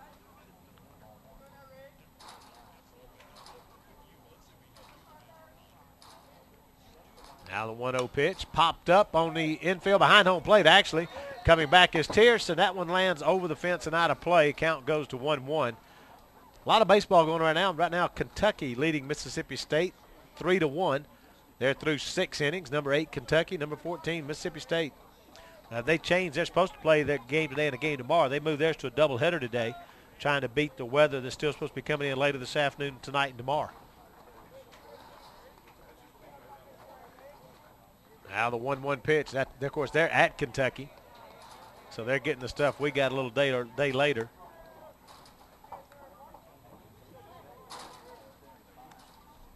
And we're trying to beat weather coming in. They say it's moving in later on this afternoon and this evening here. Now the 2-1 pitch. At the knees for a call strike. 2 balls, 2 strikes to count. 159 miles per hour on that one. Reached back and slung that ball. Just slinging in there.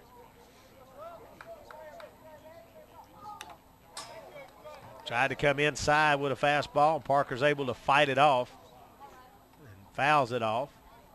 Count remains 2 balls, 2 strikes.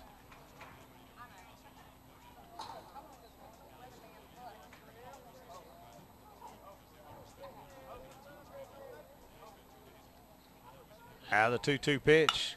Grounded hot chopper right over the top of Reed Evans. Shortstop makes the play. A great play by Williams, the shortstop, to come over as the little chopper bounced over the head of the pitcher, Reed Evans. But Bryce Williams comes over, gloves it, makes the throw to first, and records the out. And 2 up, 2 down on infield plays by the Titans, and that'll bring Zach Prince to the plate. Yeah, that was a great play from Williams to come across the infield. Quick throw to first to get the runner. Solid defense here in the bottom half of the third inning for the Titans. Now Evans working against Prince, struck out his last at bat, grounds this one hard towards third base. Picked up by Richard. He'll throw it across to Newell, who does a good job with the stretch and the scoop and records the out. And we get a 4-3, a 6-3, and a 5-3 put out. That ends the inning. The Pirates go 1-2-3 in the third. We'll go to the fourth with the score tied at 1. Back in a moment on the Pirate Media Network in My 35. In times of joy, in moments of grief, we are there. When the world looks for truth, broadcasters come through, even when all else fails. Today, with more ways than ever to experience the moments that transform our lives, Americans still choose broadcast television and radio more than all other media combined. We are the local broadcasters of radio and television. Keller Maloney's is one of the fastest growing Sealy dealerships in the state of Mississippi. And the reason is we have the lowest price. Con, maybe it's because we have a large selection of Sealy bedding. Could be, but I think it's because we have the lowest prices. Con, maybe it's our great financing or no credit check financing. Could be, but I think it's because we have the lowest prices. Cowboy has a special power buy, $99 each piece when bought and set. That's a king set, $99 each piece, or a queen set, $99 each piece.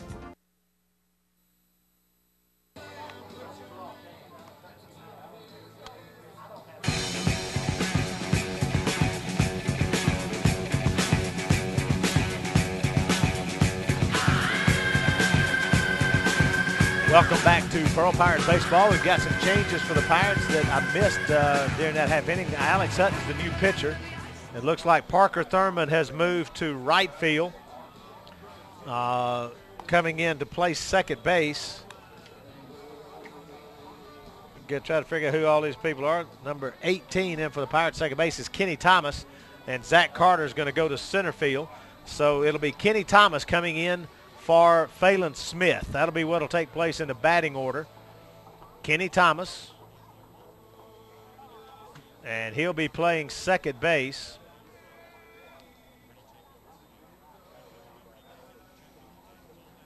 Now leading off the top of the fourth inning for the Titans. And that puts Alex Hutton on the pitcher's mound and Zach Carter in center field, Parker Thurman in right field.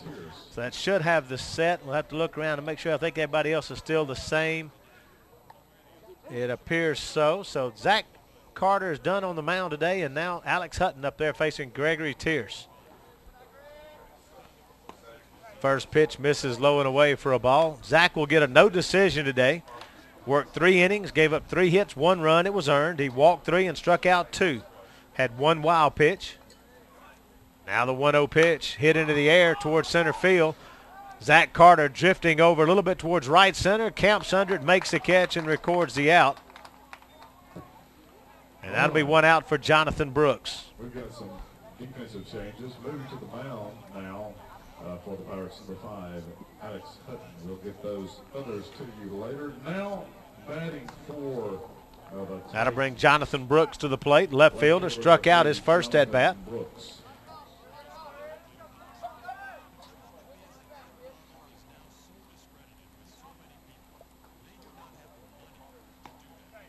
Takes that first pitch for a ball.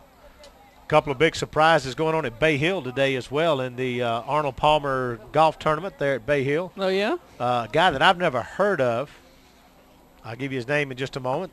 That pitch in for a call strike. Theborn Olsen. Oh, wow. Okay. Don't know who that is. And Ben Curtis, they're both 5 under on the day, 2 back as they go to the back 9, so they're off to a quick start. That one's for Jay Fletcher. That one's hit down the right field line, tailing foul, and nobody will be able to chase it down. Count goes to 1 ball, 2 strikes. And a basketball score for you. Michigan, number 4 seed Michigan has a 68-41 lead over VCU with 6:52 to go in the second half. You know, I did a bracket this year, which I do most years just for fun. That's the only way I do them is just for fun.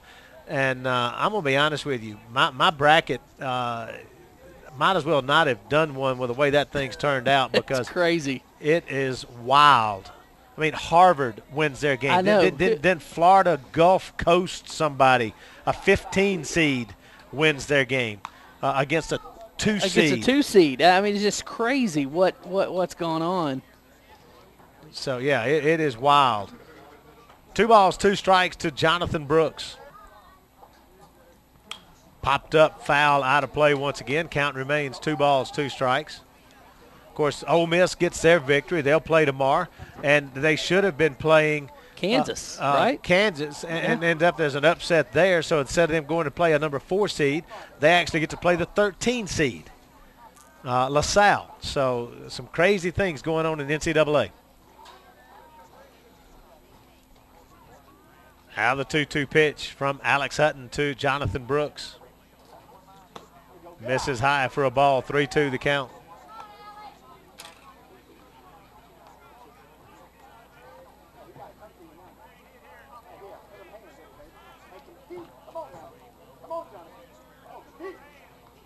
Most of those games in the tournament today just now getting underway. Call strike 3. Alex Hutton gets the strikeout. Jonathan Brooks has gone down looking both times he's been to the plate. Now with 2 outs, Sam Richard comes to the plate. I think you just mentioned this from Michigan over VCU right now. 8:48 to go in the second. 68-41. That's the only game underway presently. We'll give you some more scores as other games. Actually, only other one we're going to see while we're on the air is Michigan State, Memphis. Will be coming up in just a few moments.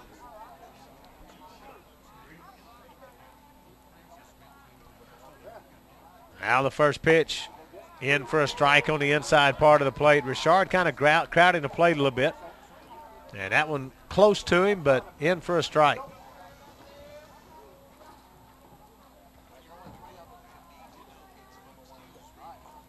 Breaking ball stays just high for a ball. 1 ball, 1 strike to count.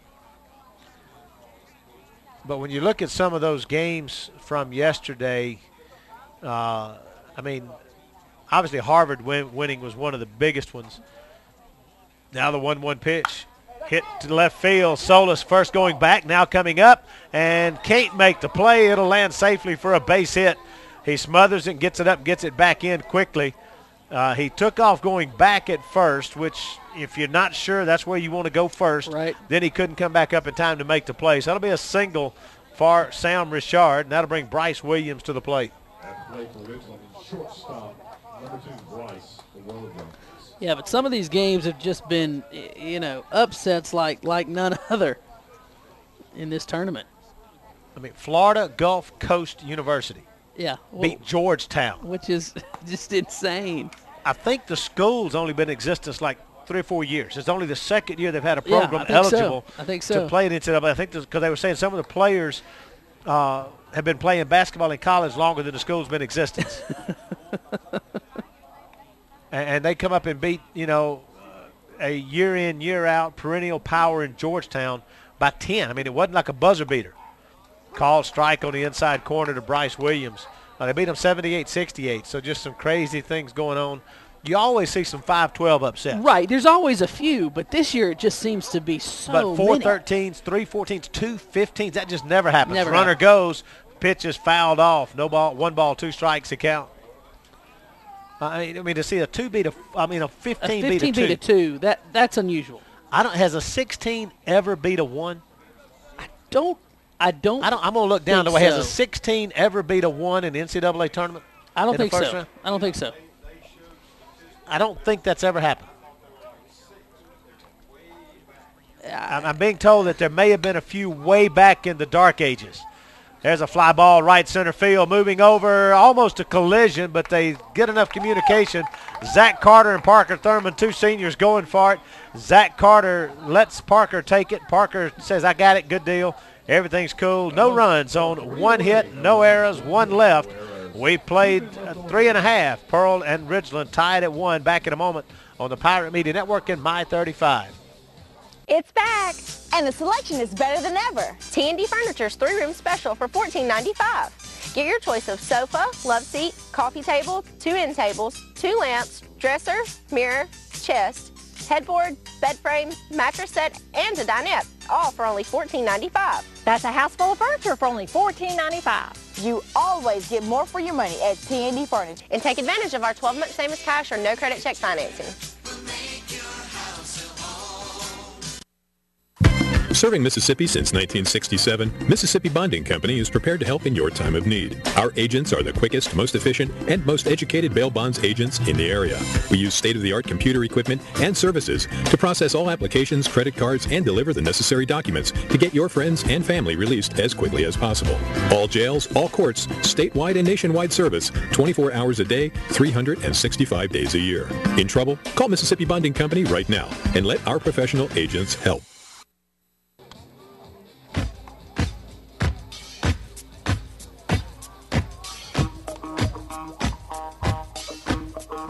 Welcome back to Pearl Pirate Basketball here on the Pirate Media Network and My 35. We go to the bottom of the fourth inning. It'll be Nick Lawrence, followed by Dalton Solis, Kenny Thomas, and if one of those should reach, Dalton Sullivan, scheduled hitters for the Pirates.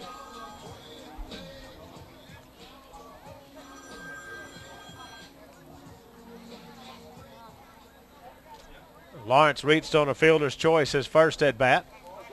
That one's in for a called strike.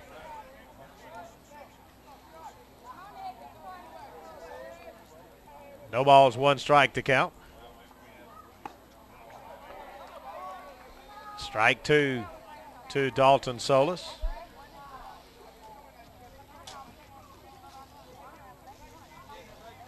Now the 0-2 delivery from Evans. Call strike three with a breaking ball. Got him looking. One out in the inning. Evans, one of these pitchers that might struggle in his first inning, but after that settles in and has thrown strikes and gotten people out. Gave up one run in the first, but has been pretty lights out ever since.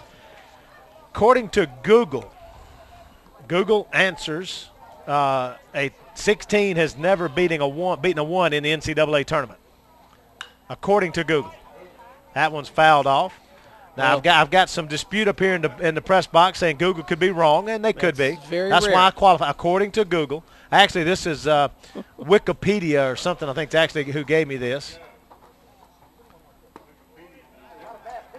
That ball misses low for a ball. 2 balls, 1 strike. That was a Wiki Answers, wiki.answers.com site that gave me that as we looked that up. Pitch misses high for a ball. 3 balls, 1 strike. I know it's happened in the NIT, but I don't know about. Well, the NIC is not a 16; it's a 12 seed. It's a 12. It's a 12. That's right. A 12 beat a 1. Yeah. Oh, yeah. Happened the other day, actually. Now the 3-1 pitch to Dalton Solis, chopped foul towards the third baseline. 3 balls, 2 strikes to count.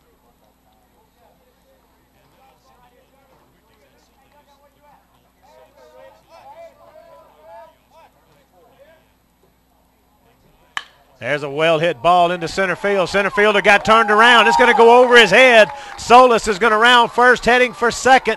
He's going to round second, heading for third. Here comes a throw. They won't even throw it. He's going to go into third base with the second triple of the ball game for the Pirates. He just turned the center fielder around, and it goes all the way to the wall, and Solis gets a triple for the Pirates. A great piece of hitting there. Sent it as far as it could to the wall. Just a great job of hitting, and then he turned the speed on to get to third base. A big triple here with 1 out in the bottom of the 4th inning. That'll bring Kenny Thomas, second baseman, to the plate. His first at bat as a varsity player for the Pirates. Swings and misses at the first pitch. Gets away from the catcher briefly. Has actually foul tipped it. I do have some research. Of course, Jay Fletcher sent me a text. 16 has not defeated a 1 in the modern era. Now, he doesn't talk about the ancient times. Ancient but in the modern era, I'm looking at a website now. It also says that the 112 times they've had a 16 play in a 1, and right now the 1s are 112 and 0. Well, there you go. So that that's the last. Of course, since the team expanded to 68 teams, what it is now, the number 1 seed, number 116 has happened 112 times since they expanded to 64 teams, which you got to have at least a 16 seed. And that's never happened. So there you go. We've got a 15 beating a 2, though. Now the 0-1 pitch. Swings and misses, strike two.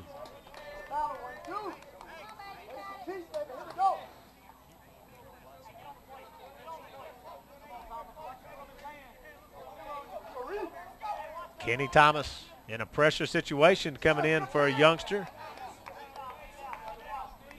Freshman. Infielder, catcher, pitcher is the three positions he'll play. I saw him catch some the other day in an inter squad. Looked pretty good back there. Now the 1-2 pitch. Ground ball right side. Second baseman can't make the play, and the Pirates will score. He tried to come up with it to make the play to the plate. Won't be an error charged on the play. Thomas will be out at first. It'll be on, but it'll be we won't even get a sacrifice. He just grounds out, but the run scores. He gets the RBI. But the second baseman, Elkins, you could tell trying to make the play and get the runner to plate. Bounced off of him, but he's still able to record the out. But the Pirates take a 2-1 lead. Now batting for the Pirates, number 26. Dalton Sullivan comes to the plate. Dalton Sullivan. Sullivan popped up to the shortstop his first at bat on a great play running away from home plate by the shortstop in the shallow center field. Takes that first pitch for a call strike. No balls, one strike to count.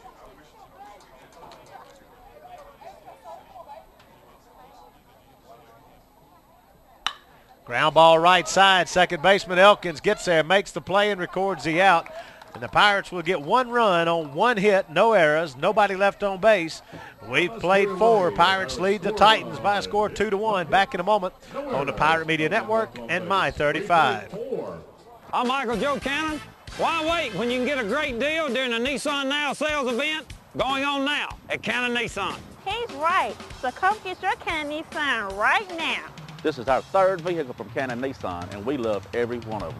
We both drive Nissans. We're a Cannon Nissan family. Wherever you live, Cannon Nissan is worth the drive. And remember, when the smoke clears, nobody beats a Cannon deal. Nobody. Harvey's Fish Hut is located on the corner of Airport Road and Old Whitfield Road in Pearl, Mississippi. Harvey's prides itself on having the best fried catfish in the metro area, as well as tasty pan trout.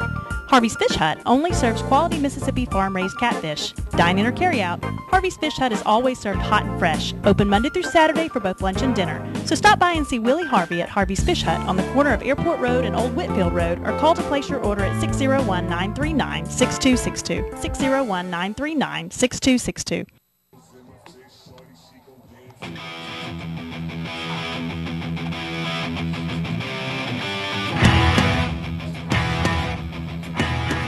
Welcome back to There Are No Errors, no hit. Now I was talking to my trailer, excuse me there. They know it's coming in that quick. 1 runs on 4 hits, no errors. And for both teams, or for Ridgeland, let me get this straightened out. Pearl, 2 runs, 4 runs, and no hits. I keep getting words, but there are no errors by either team. No errors, no errors. I'm going to keep talking to my producer, but there are no errors. That's a ball on the inside corner. And the reason it's not an error, just for those people wondering, because he got an out. He got an out. Picked it up and threw it to first base and got the out. He didn't get the run, but he did get the out at first, so there are no errors on the play. Pardon those watchers out there. This is me arguing back and forth with my trailer. Emil Ellis at the plate and gets hit by the pitch. He'll take his base, and that one will be a no question. We talked about one earlier that there was a question. He leaned in earlier, but that one was without a doubt. Yeah. And that'll bring Reed Evans to the plate. He's 1 for 1. He walked into first. Got a big hit, single back into third that led to the only run for the Titans.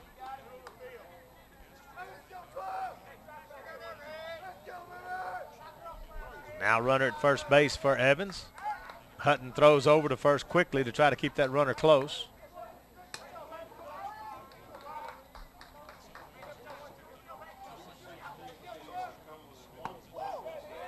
Call strike on the inside part of the plate, a breaking ball.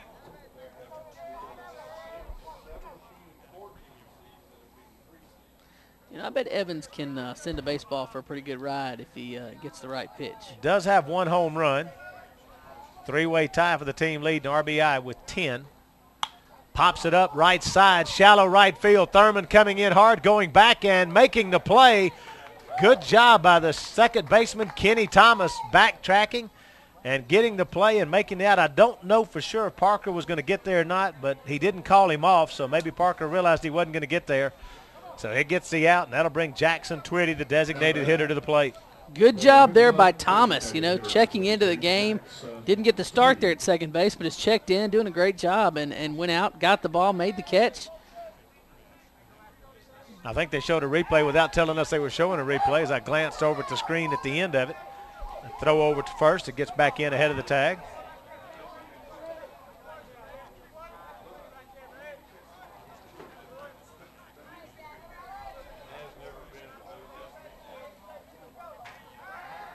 Another throw over. Again, the runner gets back in ahead of it.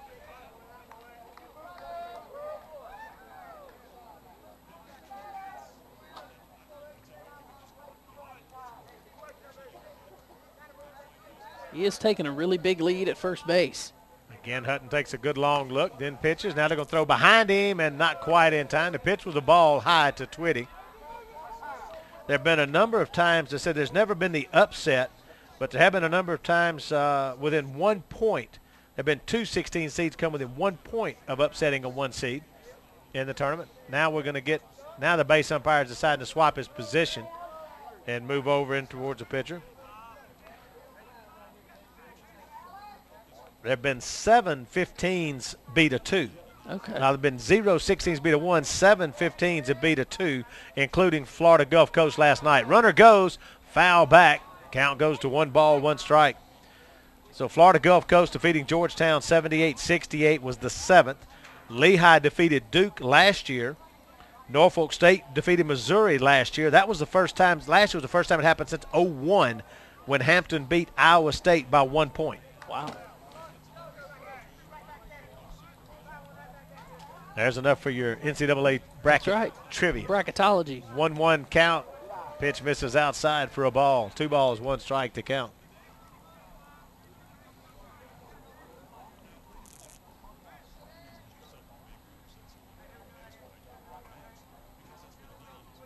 Two to 1 the score here back at Pirate Park. Twitty the DH at the plate. Ground ball left side. The runner was going. Shortstop was going to cover the bag, and that ball was hit where he left. They'll quickly get the ball in, keep it to a single. Ellis was going on the pitch. Lawrence was going to bag to cover second. And Twitty hit it right to the spot he came from, which I wonder why Lawrence going to cover. That should be one that Thomas scores second baseman's cover. The second baseman should have covered. Because you got a right-handed hitter. Normally you get the second baseman to cover it because take away the pull hitter. But either way, that puts runners now at first and second with 1 out for Peyton Joe. Left-handed hitter. Hutton turns around and bluffs a throw back to second. Runner jogs back in safely. Top of the 5th inning, 2-1 score. Swings and misses, strike 1. No balls, 1 strike to count.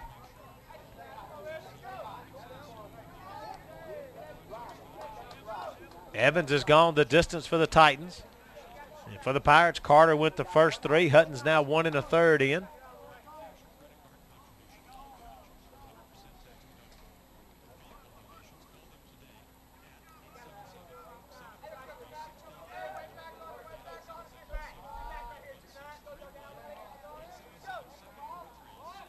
Showed bunt, takes it outside for a ball. 1 ball, 1 strike to count. I will give you another little piece of bracketology stuff, though. This is on ESPN Stats and Info. For the 2nd straight year, not a single 5 seed will go to the Sweet 16. Really? All 5 seeds are gone for the 2nd year in a row. They're gone, huh? 1-1 pitch. So bottom line, folks, when you do your brackets, watch out for 12s beat 5s. That's right. Just forget it. Just go in and set it every time. 2 balls, 1 strike to Peyton Joe. Misses outside, ball 3. 3-1 to count. Hutton in danger of loading the bases for the Titans. Josh Newell on deck.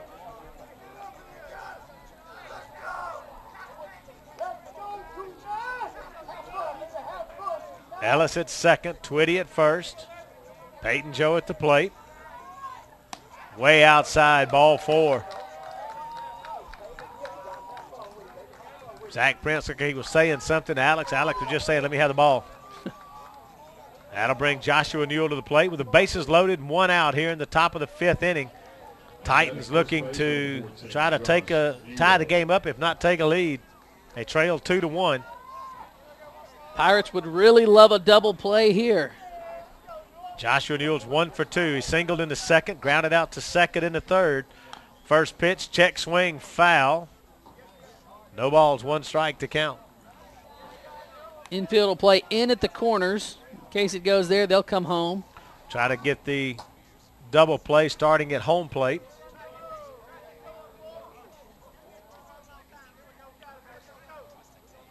Outfield playing, middle infielders playing at double play depth. Line drive off the glove of Alex Hutton. It'll be picked up, touch second, throw to first, and got him! Double play. Nick Lawrence able to complete it after it went off the glove of Alex Hutton, erasing the run at the plate, getting out of the inning. We'll go to the bottom of the 5th with Pearl clinging to a 2-1 lead. Back in a moment on the Pirate Media Network in My 35. The Mississippi Braves. Mississippi Braves 2013 baseball season is right around the corner. Don't miss all the excitement and action when the regular season begins on Thursday, April 4th. There's still some great seat locations for season tickets for all 70 home games or other ticket packages. Call the Trustmark Park box office at 888-BRAVES-4 or stop by the ballpark box office and reserve your season tickets, ticket packages, or individual game tickets right away. Opening night, April 4th, sponsored by the Mississippi Army National Guard. Making every game fun. What time is it? Time for carpooling. Time for working. Time for football practice. Time for cheerleader practice. Time for homework.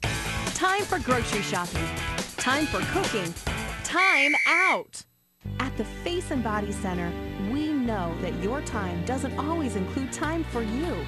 Take a time out for yourself and discover all the possibilities waiting for you at the Face and Body Center in Flowood, Mississippi.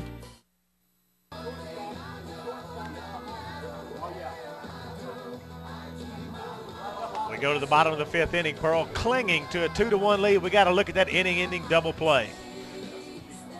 Right back. It's hit right back up off of Alex's glove, rolls to the shortstop, and a great scoop there by Sullivan at first base to close the deal and seal the double play. A great play there by the Pirate infielders. And it was really a great play by the Pirate infielders. Alex Hutton almost had the line drive to start the double play from that way, but it slowed the ball down just enough that Lawrence was able to get there, step on the bag, and a great job, again, as you mentioned, by Sullivan to get that scoop at first to complete it, get out of the inning. And we were talking up here in the press box, for those that were at the game or may have watched the game, the Pirates had a double play in the 5th inning against Northwest Rankin that helped them hang on and eventually win that game. That one, if we can hold on now, could be just as big as that one was. First pitch to Paxton Bounds, fouled off at the plate. No balls, 1 strike to count. But bases loaded with 1 out. It doesn't get any bigger than that. No, it really doesn't. It really doesn't. It keeps the Pirates with the lead, keeps them in the game, because if that was a prescription for disaster there with the bases loaded, Pirates able to get out of it and save themselves and keep the 2-1 lead. The 0-1 pitch, breaking ball in for a strike to Bounds. He grounded out to the first baseman his first at bat.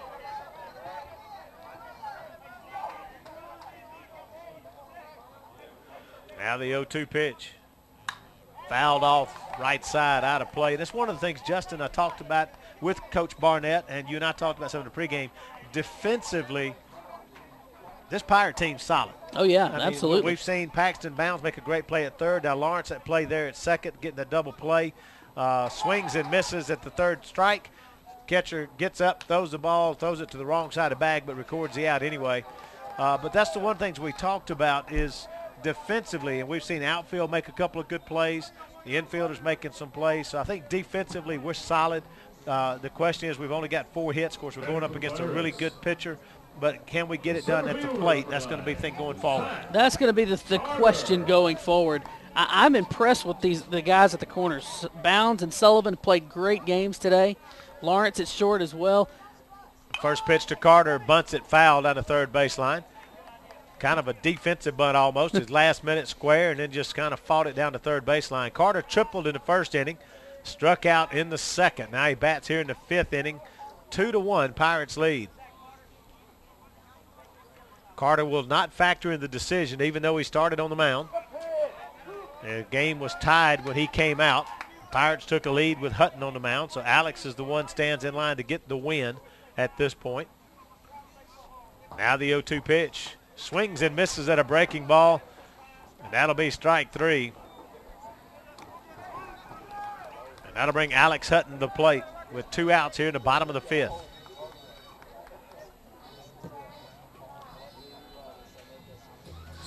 Talking about baseball and big games coming up, we talked about the Pirates playing at Trustmark Park against Brandon. There's a little game going on next Saturday. Yeah, there That'll is. start at about fly ball into right field. I'll continue that thought in the next inning as Alex flies out to right on the first pitch. We've played 5. Pearl leads Ridgeland 2-1. Back in a moment on the Pirate Media Network in My 35. Pearl Stamp and Sign is now Sign Mart. Our name has changed, but not our great service. For over 20 years, we have been your #1 hometown retailer in custom stamps, signage, and marketing products. Now we are growing and want to take you with us. Whether you have an event, starting a new business, or wish to expand your existing business, Sign Mart is committed to helping you meet your design and marketing needs. Come see the friendly staff at Sign Mart on Pearson Road in Pearl and make your mark in the business world. Parents, listen to this message. There are so many temptations facing our children these days. Making a mistake is just part of growing up. But a young person that's in the wrong place at the wrong time, or who makes a bad choice, can have his future, his career, his life ruined forever. I'm Merida Coxwell of Coxwell & Associates. If your child makes the wrong choice, make the right choice and call us now.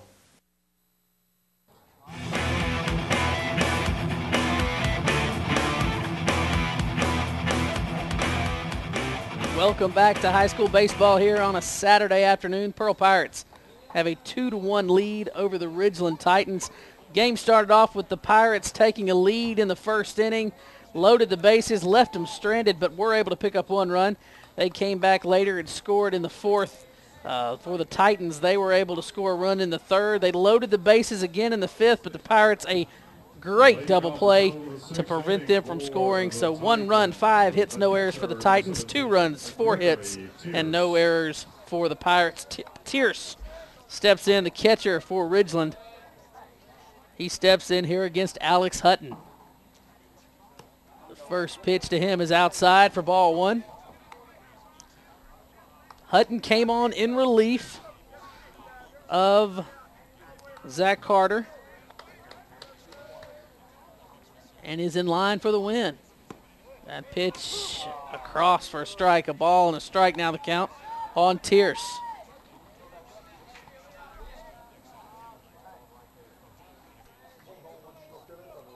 The pitch hit well to center field. Center fielder backs up, makes the play for out number 1. Zach Carter drifted back, reached over his shoulder, made a great play. 1 out now in the inning. And DP, Pirates hanging on to this lead here. Jonathan Brooks will step to the plate. Actually, that's not Jonathan Brooks. We've got a pinch hitter for Brooks. It's number 4, Francois Hudson. Going to come in to pinch hit for Brooks. He has been the courtesy runner earlier for the pitcher Reed Evans, so obviously he won't be a courtesy runner anymore.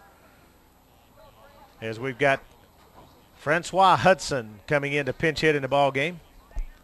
We'll see. We'll have to pay attention to see if he goes in to play left field, replacing the left fielder, or whether Brooks goes back into the game.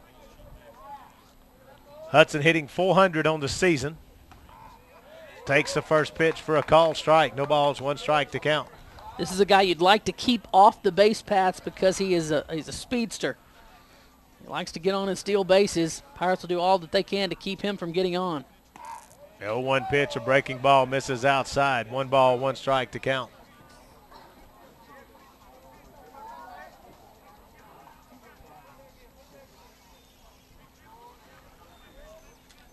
Talking about a little game coming up next Saturday, a week from today at Trustmark Park. Swings and misses at strike 2. 1 ball, 2 strikes to count. In fact, in 35 minutes from now in 1 week, it'll be first pitch, 2:05. the Atlanta Braves making a trip to Pearl, Mississippi to play at Trustmark Park against the future stars of the Braves. That's great. Be an all-star team put together of single-A, double-A, and triple-A players. I'm being told that there are about 8 to 10 Mississippi Braves players, though, that'll be in that game. Cool. So we'll get a good representation of what we're going to see here this spring and summer for the Mississippi Braves as the Atlanta Braves come to town. 2-2 pitch, swings and misses, strike 3. 2 outs for Sam Richard, who reached on a fielder's choice in the second, singled in the fourth. But the gates, it's a 2:05 game. Gates for normal Mississippi Braves games open 1 hour prior to first pitch. The gates for the College Series games open an hour and a half prior to first pitch. For this game, gates are going to open 3 hours prior to first pitch. Gates will open at 11 a.m. The Mississippi Braves, the future stars of the Braves are scheduled to take BP at 11:35. I believe I got that right. And then the Atlanta Braves are going to take BP at 12:25. Cool. And so they're going to have the gates open where all the fans can come in and watch the teams take BP. They're going to do some on-the-field interviews between 11 and 1. Don Sutton, I'm understanding, is supposed to be the guy down there on the field doing those interviews. It'll go to the PA, so you'll be able to actually hear that if you're there in the stands. Now the 1-0 pitch to Richard. Grounds it softly left side. Bounds is going to pick it up. Then they're saying foul ball. So it'll be a 1-1 count as he'll come back to the box. But Don Sutton and Ben Ingram will be here doing the broadcast on the Atlanta Braves radio network, the Fan 680 in Atlanta.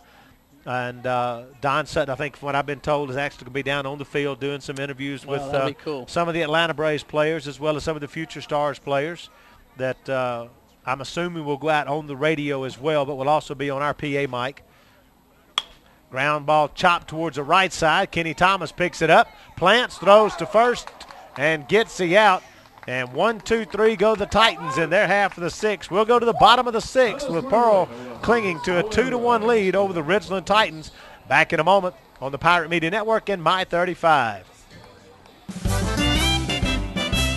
DeSalvo's is a fun place where friends become family. DeSalvo's, delicious Italian food. DeSalvo's Ristorante Italiano. Try DeSalvo's for dinner tonight. With portions so big, you'll be eating DeSalvo's again for lunch tomorrow. You'll never go hungry at DeSalvo's. DeSalvo's, Highway 80 East at College Crossing in Pearl. DeSalvo's Ristorante Italiano. Delicious Italian food.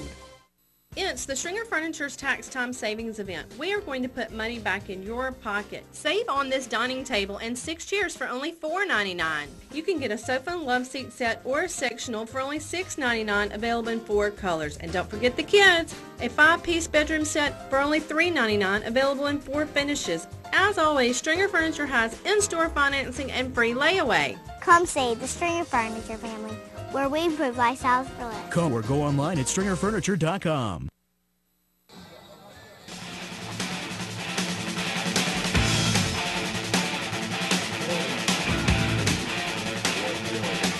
Welcome back to Pearl Pirate Baseball. We're going to the bottom of the 6th inning. Pearl leading Ridgeland by a score of 2-1. For the Titans, 1 run on 5 hits and no errors. For the Pirates, 2 runs on 4 hits and no errors.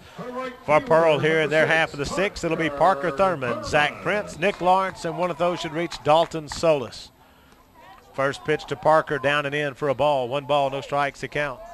Parker single in the first, grounded out to short in the third.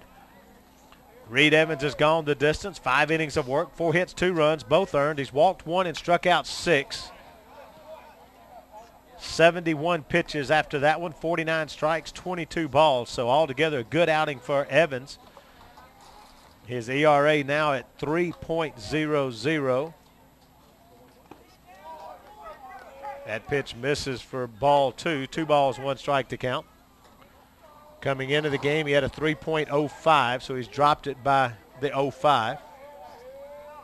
Now the 2-1 pitch. Fouled out of play. Count goes 2 balls, 2 strikes.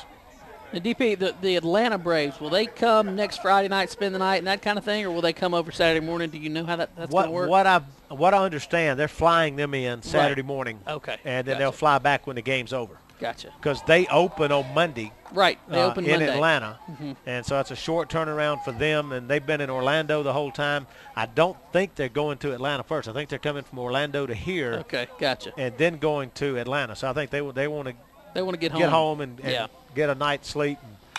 3-2 pitch hit high in the air, left field. Shortstop backing up. Williams will call for it and make the catch and record the out. About 2 steps onto the grass behind the shortstop position. That'll be 1 out for Zach Prince. But that's what I understand is they're going to fly in Saturday morning, play the game, and I don't think the pitchers, other than the ones they're going to throw Saturday, are coming. Okay. Hudson, I think, is slated to go game one. Game one, so he won't be I don't here. think we'll even see him here at all. That's kind of what I've been understanding of who's going to be coming. Gotcha. Now the first pitch to Prince. Fouls it off. No balls, 1 strike to count. Prince 0 for 2 today. Struck out and grounded out. Mississippi State has taken a lead in their game against Kentucky. 3-2. Now we're getting a conference. The umpires discuss it. They may be discussing whether or not Prince's bat hit the glove of the catcher Tierce, but evidently not.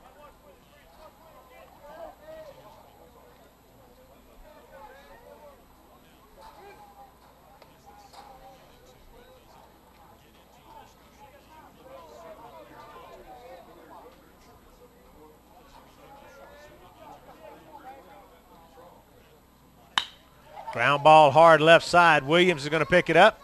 Good arm across the diamond to Newell to record the out. On the 6-3 put out. Hit hard, but right at Williams, and he's a solid shortstop. And that'll bring Nick Lawrence to the plate with 2 outs here in the bottom of the 6th inning.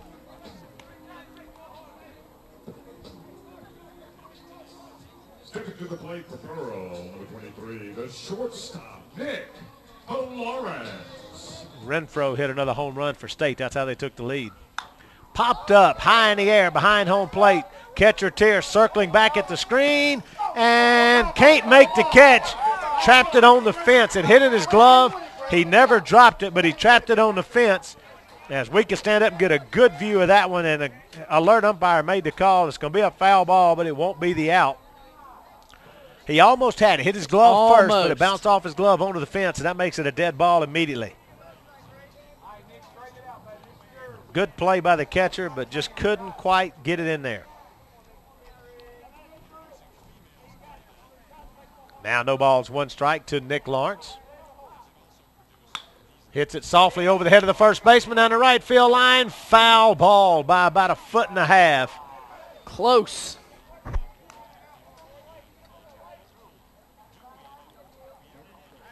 You know, one of the things, too, we've been talking a lot about different sports going on. Supposed to have the Zippity-Doo-Dah parade this afternoon. That's right. I think it's at like 6 or 6:30. 6 o'clock. I think 6 o'clock tonight. They're not going to make a decision whether to have it till like 5 or 5:30. 0-2 pitch. Sharply down the left field line. Foul. Lawrence battling at the plate. Fouled off 3 straight pitches. Actually, I said, I must look somewhere wrong. Somewhere I thought State took the lead. Actually, it's Kentucky had a 3-2 lead. It's a final now. Kentucky beat State 3-2. I said that backwards a while ago. They take the Saturday opener. Got a second game coming up in about a half hour or so there.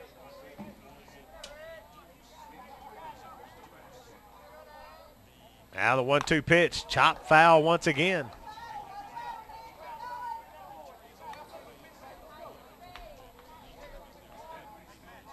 Renfro's home run was to cut the gap to 1. It had been 2-1, then it was 3-1, then he gets a home run, cut it to 3-2, but not enough. Now the 1-2 pitch. Chop foul again. Got to hand it to Lawrence. He's doing a good job of getting the bat on the ball to stay alive.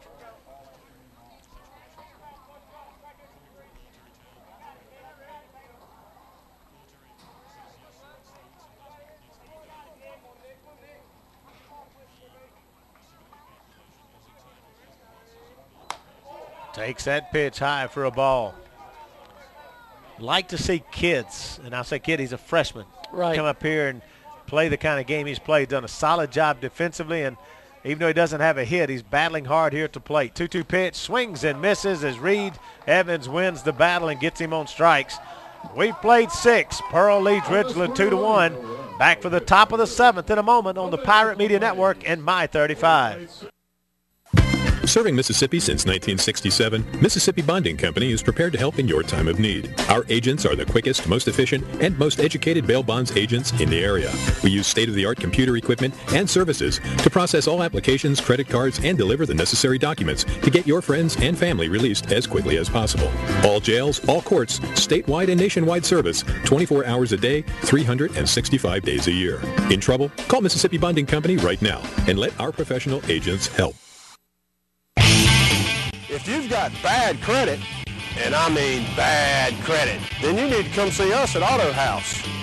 We have late model used cars, trucks, and SUVs. Guaranteed bank financing with extended warranties available. We have low down payments with low monthly payments. So come see us at Auto House at 1274 Old Brandon Road, Flowood, Mississippi. But remember this, I don't care about your credit.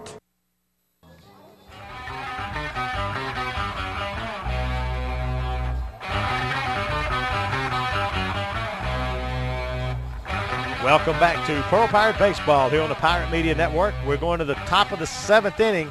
Pearl clinging to a 1-run lead over the Ridgeland Titans.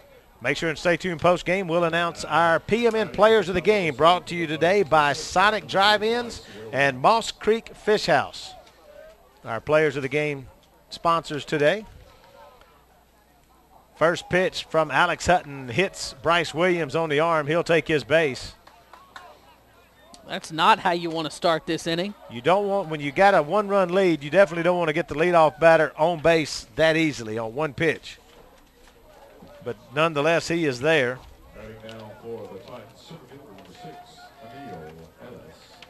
That'll bring Emil Ellis to the plate with a tying run now at first base.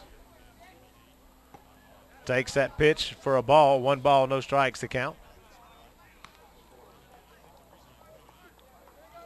We'll go down to the field post-game, of course, talk to head coach Kevin Barnett.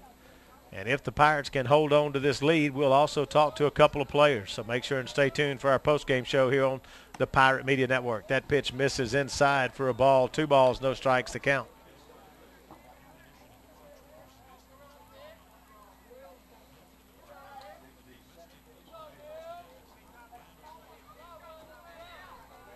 Out. Throw over to first. Runner gets back in safely.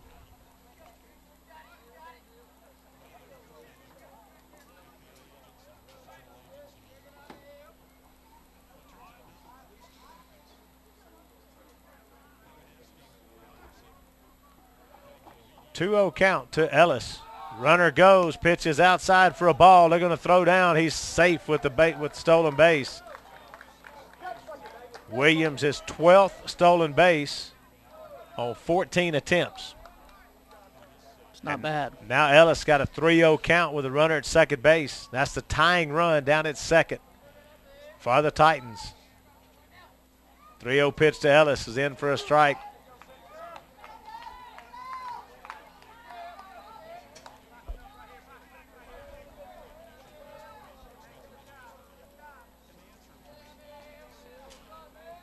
Out 3-1 pitch. Misses high, ball 4.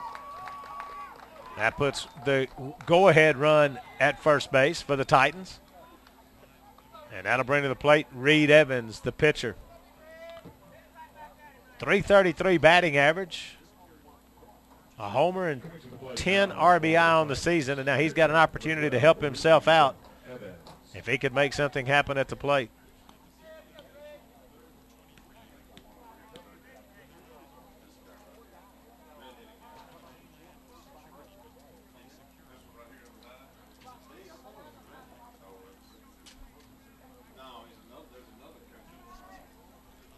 Evans on the day walked in the first inning, singled in the third, popped up to second base in the 5th.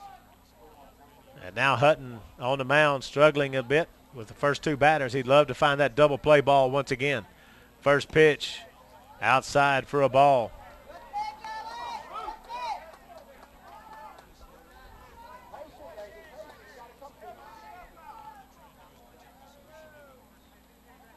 Now the 1-0 pitch. Inside, ball two. 2 balls, no strikes to the count. Looking over towards the dugout. You wonder at what point you at least see a mound visit, see something to settle him down out there. Now the 2-0 pitch. In for a strike at the knees. 2 balls, 1 strike to count.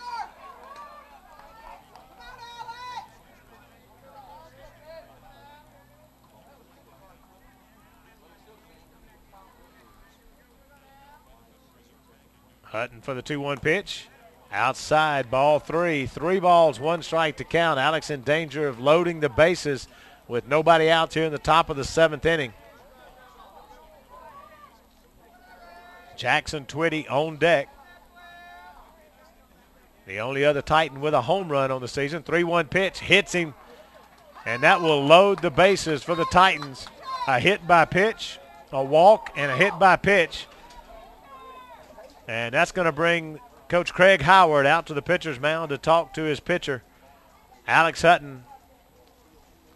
And we're going to take a break. We'll be back in a moment. You're watching Pearl Pirate Baseball on the Pirate Media Network and My35. In times of joy, in moments of grief, we are there. When the world looks for truth, broadcasters come through, even when all else fails. Today, with more ways than ever to experience the moments that transform our lives, Americans still choose broadcast television and radio more than all other media combined. We are the local broadcasters of radio and television. Welcome back to Pearl Pirate Baseball. Coach Craig Howard made his way out to the mound, talked for a few moments to Alex, and then Coach Barnett joined him at the mound, something you almost never see that. Is a pitching coach and the head coach go out there together or end up there together. But they did, and they made the decision to leave Alex in the game. There is some activity in the bullpen. I don't know who's down there warming up. We'll see if we can get word from our third base camera and find out who that is down there. Jackson Twitty steps in. He's 1 for 2. He singled his last at bat off of Alex Hutton. Jimmy Boyd is in the bullpen. Infield comes in all the way around, takes the first pitch for a call strike. They'll have to cut the run off at the plate now to prevent the tying run from scoring. The go-ahead run is in scoring position at second base. Twitty, a .333 hitter with a homer and 7 RBI. The 0-1 pitch. He leaned in and let it hit him. The umpire shaking his head. No, oh, he did point to first base. And that's going to tie the game up. And no, they hadn't put a bat on the ball, hadn't even swung at one yet. And that's going to be it for Alex Hutton. So we're going to take a break. Be back in a moment after the pitching change in a moment on the Pirate Media Network and My35. It was once called East Jackson, but the city of Pearl's been coming into its own ever since then. The folks at the Pearl Chamber of Commerce are proud of their city and want to give you just a few facts to consider. For instance, its commitment to excellence in education with Pearl's public schools and the Rankin branch of Hines Community College. It's a community whose people are grounded in faith and family. Consider Pearl's political contributions. Ray Rogers and Dean Kirby in the state legislature, and U.S. Congressman Greg Harper's district headquarters in his hometown of Pearl. It's become a handsome east entrance to the metro area on I-20 with shopping places like Bass Pro and the new Sam's Club, and Trustmark Park, home of the Mississippi Braves. The State Fire Academy is in Pearl, and so is the state headquarters of MEMA and other government agencies. The newly elected slate of city officials is excited about Pearl and making it an even better place. It's come a long way from being just a quaint little neighborhood east of Jackson. The city of Pearl, a city creating its own future. Hometown Spotlight is sponsored by the Pearl Chamber of Commerce. Mississippi Blood Services is connecting donors with the patients whose lives they've saved. John Matthew has blue rubber blood nevus syndrome, which causes him to need blood transfusions. Getting to meet a recipient is just unexplainable. I think I made a friend for life, and John, he's a wonderful little kid. Thank you from the bottom of our hearts for saving his life. When you give, people live. Dial 888-902-5663 to save a life today.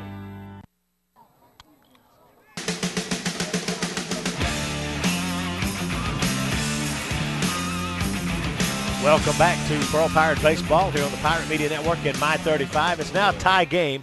Alex Hutton with a hit batter, a walk, a hit batter, and a hit batter has tied the game up with the Ridgeland Titans. They still have the bases loaded, nobody out, and Jimmy Boyd will come on to pitch for the Pirates. Boyd with a 2.05 ERA on the season. He'll be facing left-handed hitting Peyton Joe with the bases loaded, nobody out. First pitch swinging, fouls it off and out of play. No balls, one strike to count. You got a pitching line on Jimmy Boyd? Stats? Stats for Jimmy.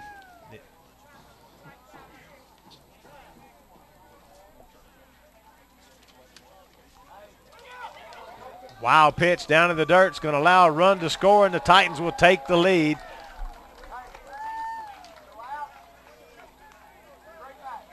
And runners move up to second and third, and now Pearl for the first time tonight trails by a score of 3-2. Jimmy Boyd on the season, a 2.05 ERA, 13 2/3 innings pitched, 7 runs on 4 of those been earned on 13 hits.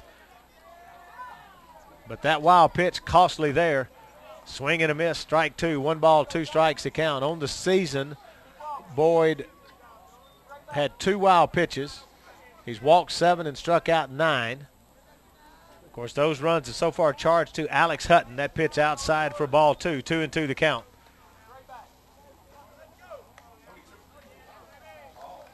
And I think he balked, and that'll allow that run to score.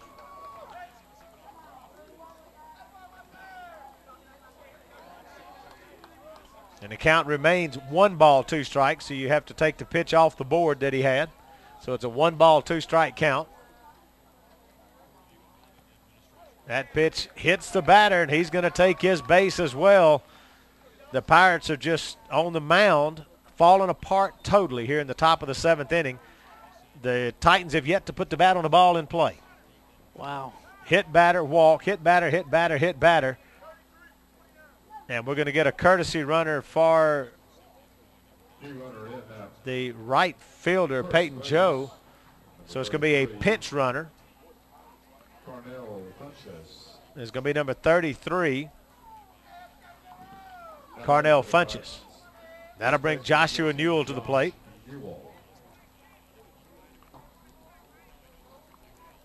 Now 4-2 the score. That pitch down in the dirt for a ball. 1 ball, no strikes to count. Hate to see this. The Pirates played so good for 6 innings. And only in the 7th inning to just literally hand it to the Titans. By not being able to throw a strike, just hitting batters and walking batters. And, I mean, 4 hit batters in the inning with a walk. Swing and a miss, strike 1, 1-1 to count. Titans have already scored 3 runs and have 2 runners still on base, and there's still nobody out here in the top of the 7th.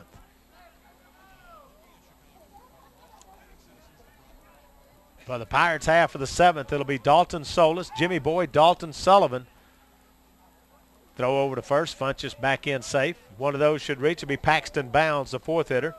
So 6, 7, 8, 9 in the order for the Pirates in the bottom of the 7th. And they'll have to produce some runs to keep the game alive or come back and win it. Runner goes. Ground ball back to Boyd.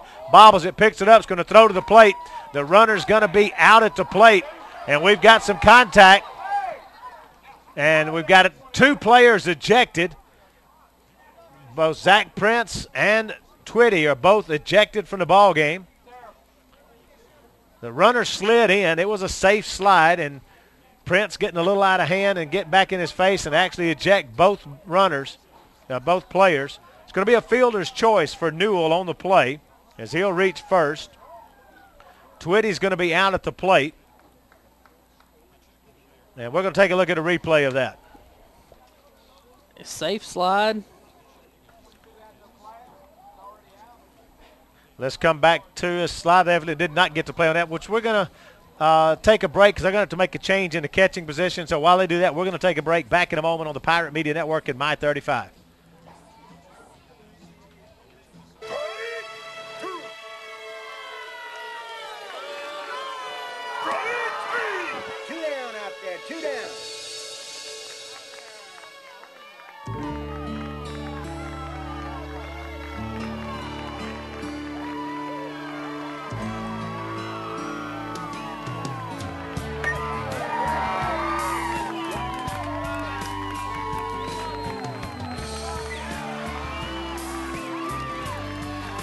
Sometimes coming home can be a battle in itself. Our wounded warriors need everyone's support to meet the challenges they face every day. The USO provides every American a way to support them and their families. What? It's good to be back. Join us. Visit USO.org to learn how you can make a difference in the lives of our wounded warriors. The USO, until everyone comes home. In times of joy, in moments of grief, we are there. When the world looks for truth, broadcasters come through, even when all else fails. Today, with more ways than ever to experience the moments that transform our lives, Americans still choose broadcast television and radio more than all other media combined. We are the local broadcasters of radio and television. Mississippi Blood Services is connecting donors with the patients whose lives they've saved. John Matthew has blue rubber blood nevus syndrome, which causes him to need blood transfusions. Getting to meet a recipient is just unexplainable. I think I made a friend for life, and John, he's a wonderful little kid. Thank you from the bottom of our hearts for saving his life. When you give, people live. Dial 888-902-5663 to save a life today.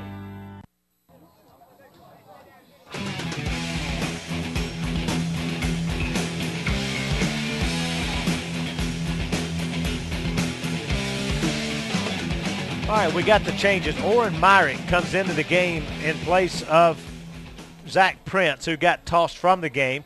He's going to go in and play right field. Parker Thurman's going to move to left field. Dalton Solis will move behind the plate. So that's the changes for the Pirates. Orrin Myrick is now hitting in the number 4 spot where Zach Prince was. And Prince was ejected from the game. Parker Thurman moved to left. And Dalton Solis moves behind the plate. Gregory Tierce will be at the plate batting. There is one out now. They did stop the run at the plate, prevent it from scoring. We'll have to have a new first baseman for the Titans as Newell was ejected from the game as well. He was playing first base.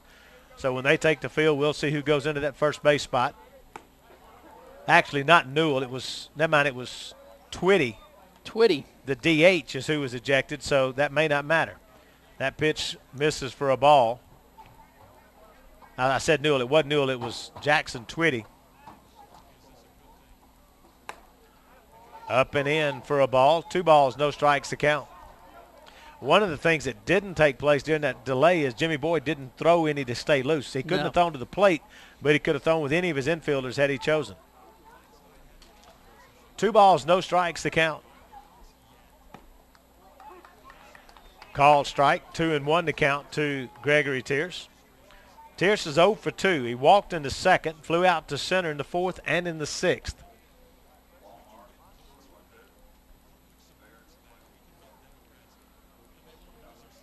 Now the 2-1 pitch. Runners at first and second. 1 out here in the 7th. Breaking ball for a call strike 2. Funchess down at second. Newell at first. Newell reached on the fielder's choice. First ball that was put in play by the Titans here in the 7th inning.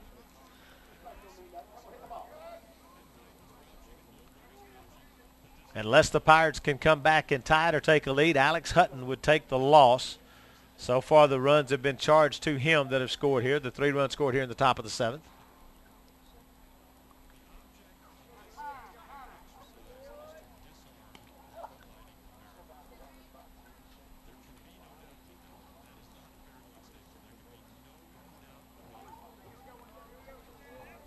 Now ready to go again. 2 ball, 2 strike count. Popped up, right side, shallow right field. Orrin Myrick will make the catch. The runners will not go anywhere. He overthrows his cutoff man, but Paxton Bounds there to take it up. Got to be careful with that kind of a throw in that situation. Luckily, no harm done. Runners will stay put. There are now 2 outs. And Francois Hudson will be coming to the plate. Number 4, Francois Hudson for the Titans. Now Boyd from the stretch delivers. He shows bunt, pulls back, takes a ball. 1 ball, no strikes to count. Obviously with 2 outs, he's not bunting for a sack. He's bunting for a hit. That's right. He struck out his only time to the plate this afternoon. Had been used as a courtesy runner for the pitcher Reed Evans prior to this. Stayed in the game and played left field after he came in as a pinch hitter.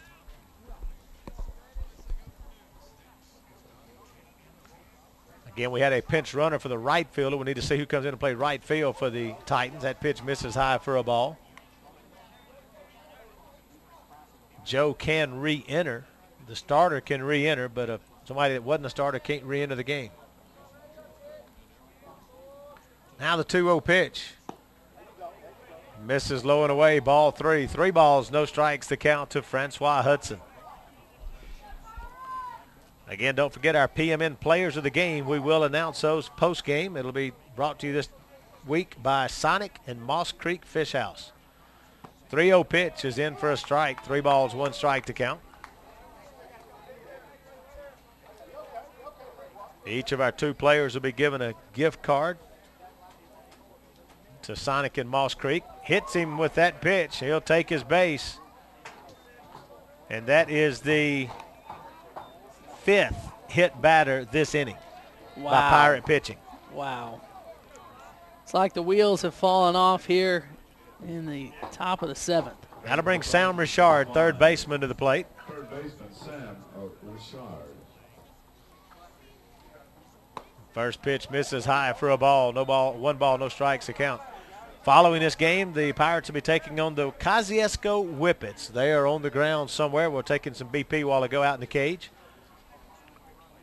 1-0 pitch. Popped up, foul out of play. If you're watching us on Pirate Media Network or listening on the radio on W104.5 FM, TV, PMB TV 18, or on the internet, once we finish our post-game show, we'll go back to programming, I think. I'm not sure what we have between those games, but we will step away. 1-1 count, fouled off right side. We'll go back to regular programming for probably close to a half hour between those 2 games. Of course, if you're watching on My 35, we will not be broadcasting the second game on My 35. Our next broadcast with them will be on Saturday. I believe it's the 13th of April. That's not right. That's not a Saturday. We'll get the date for you. Just looking it up right now. Saturday. Mm-hmm. The 13th is April 13th. That's Saturday night at Trustmark Park. That game on My 35, 8 o'clock scheduled first pitch. Watch your local listings for that game on My 35. Glad to have them out. They're going to, do 4 football games for us this year. Excellent. That'll be great. Which will be a lot of fun having them on board with us.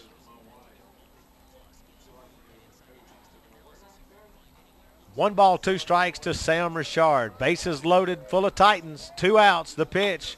Chopper out in front of the plate. Boyd's going to pick it up, throw to first, and get the out of the inning, but not before the Titans scored 3 runs on no hits. Wow. There were no errors. There were 3 left on base. We played 6.5. We'll go to the bottom of the 7th. Pearl trailing 4-2. Back in a moment on the Pirate Media Network and My 35. Harvey's Fish Hut is located on the corner of Airport Road and Old Whitfield Road in Pearl, Mississippi. Harvey's prides itself on having the best fried catfish in the metro area, as well as tasty pan trout.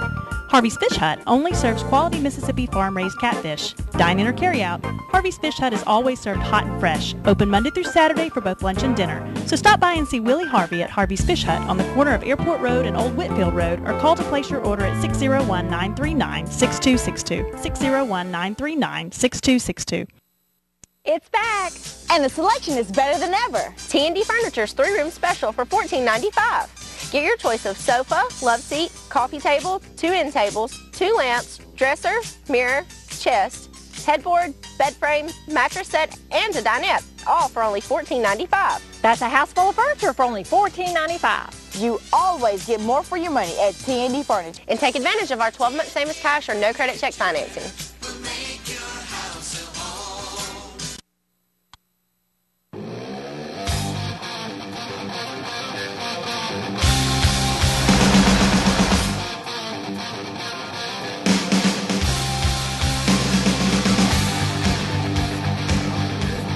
Welcome back to Pearl Pirate Baseball here on the Pirate Media Network at My 35. First pitch to Dalton Solis, in for a called strike. No balls, one strike to count. Reed Evans going the distance for the Titans. Strike two ahead in the count quickly to Solis. 87 pitches so far for Evans tonight, 61 strikes, 26 balls today. Now the 0-2 pitch misses high for a ball. 1 ball, 2 strikes to count.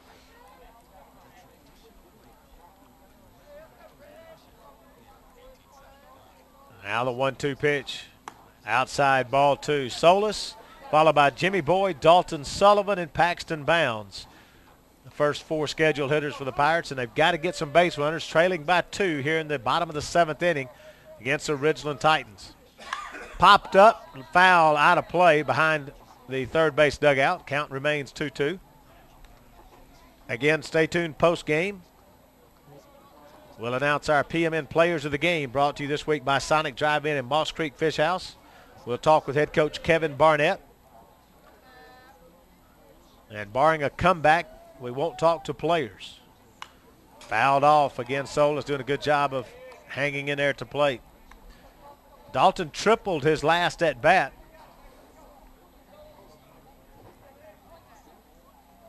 Hitting .333 on the season. Walked in the first inning, so today he's 1 for 1. Now the 2-2 pitch. Misses high, ball 3. Dalton right now the catcher for the Pirates, came on when Zach Prince was asked to vacate the premises after he got a little testy with a base runner. Call, strike 3. Solis thought he had drawn the walk on a pitch inside. That'll be a leadoff batter out, which that's what you want to do when you've got a lead. Hutton was not able to do that in the top of the 7th. That'll bring Jimmy Boyd to the plate. Jimmy's first at bat today. Swings and misses at the first pitch. Jimmy on the season hitting .750.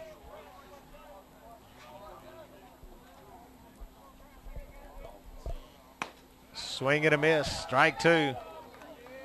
I don't think that's a correct number I've got there. I'm looking over here at 600, what it should have been.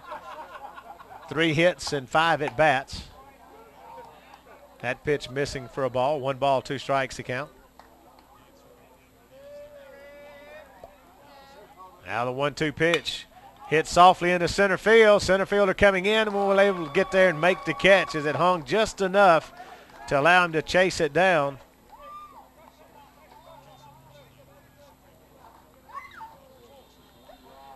And now that'll bring to the plate Dalton Sullivan. Now batting, first baseman for Pearl, number 26, Dalton Sullivan. First pitch swinging into right field. Right fielder coming in, can't make the catch.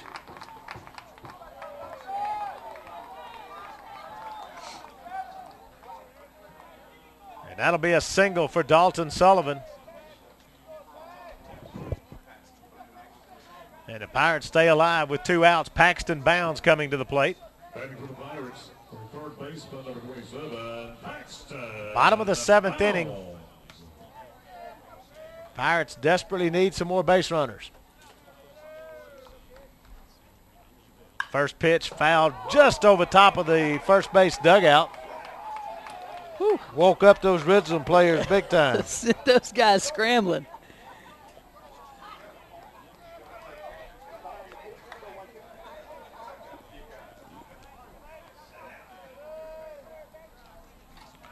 No balls, 1 strike to count to Bounds. Stay tuned post-game again. We'll talk about the interviews, PMN player of the game. We'll also, Justin will give you some stats, and we'll be back to wrap it up after that. Now the 0-1 pitch. Misses low for a ball. Runner's going to go down to second and get in safe. He's going to get by, and he's going to try to head to third, and he's going to go all the way to third. Pitch was a ball. He's going to go to second base on the wild pitch. He's going to go to third base on the error. Who threw it back to second? The catcher? Yes. He'll go to third base on a throwing error by the catcher. First error of the ball game by either team. Now the Pirates have a runner at third base, but of course if you're pitcher Reed Evans, that runner means nothing to you. There's a chopper at the plate. It's going to be rolling fair, and it's going to go down as a base hit for Paxton Bounds. The Pirates will score a run to draw the gap to 1. Paxton Bounds at first. Zach Carter, the leadoff hitter at the plate in a 1-run ball game. 4-3. Stepping to the plate now for the Pirates. Center fielder number 9, Zach Carter. Now Carter with Paxton Bounds at first. Takes the first pitch for a ball. Paxton Bounds represents the tying run at first base. Carter tripled his first at bat back in the first inning. He could do that here. We'd have a tie ball game. We would indeed. Now the 1-0 pitch fouled right side, out of play. Count goes 1 ball, 1 strike.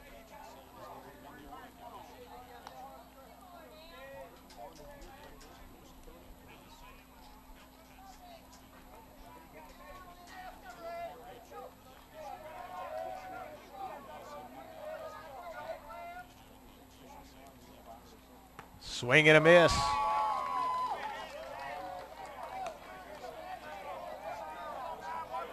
Goes to strike 2.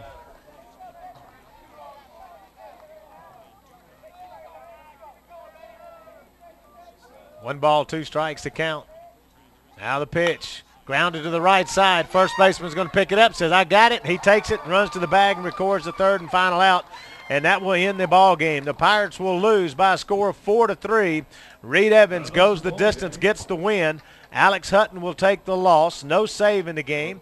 Time of the game, 2 hours, 9 minutes. And the Pirates will fall by Ridgeland Titans by a score of 4-3. We're going to take a break. We'll be back in a moment. You're watching Pearl Pirate Baseball on the Pirate Media Network and My 35. The Mississippi Braves. Mississippi Braves 2013 baseball season is right around the corner. Don't miss all the excitement and action when the regular season begins on Thursday, April 4th. There's still some great seat locations for season tickets for all 70 home games or other ticket packages. Call the Trustmark Park box office at 888-BRAVES-4 or stop by the ballpark box office and reserve your season tickets, ticket packages, or individual game tickets right away. Opening night, April 4th, sponsored by the Mississippi Army National Guard. Making every game fun. Helen Maloney's is one of the fastest growing Sealy dealerships in the state of Mississippi. And the reason is we have the lowest price.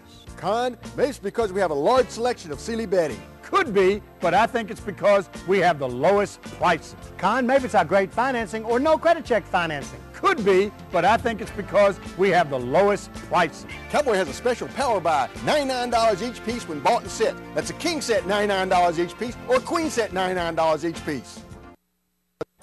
Pearl Stamp and Sign is now Sign Mart. Our name has changed, but not our great service. For over 20 years, we have been your #1 hometown retailer in custom stamps, signage, and marketing products. Now we are growing and want to take you with us. Whether you have an event, starting a new business, or wish to expand your existing business, Sign Mart is committed to helping you meet your design and marketing needs. Come see the friendly staff at Sign Mart on Pearson Road in Pearl and make your mark in the business world. Welcome back to Pearl Pirate Baseball here on the Pirate Media Network and My 35. I'm here with head coach Kevin Barnett. Coach, first off, for the first 6 innings, you got to be extremely proud of this team, the way they played, the way they battled. We had a lead 2-1 going to the 7th inning. Had to be pretty excited about this team. Oh, exactly. We looked really good. I love the way we looked on the mound. Zach Carter came out and pitched his heart out. He looked great. Hutton came out and did really great, and our guys at the plate. What I saw today, I think looks very, very, very promising. And I think after today, it shows that Pearl Pirate Baseball is not going anywhere. Coach, one of the things, I want to go back to the 5th inning that we talked about, and you and I talked about in the pregame, but defensively, this team looks really solid in the field on defense. We saw Paxton Bounds make a couple of good plays at third base.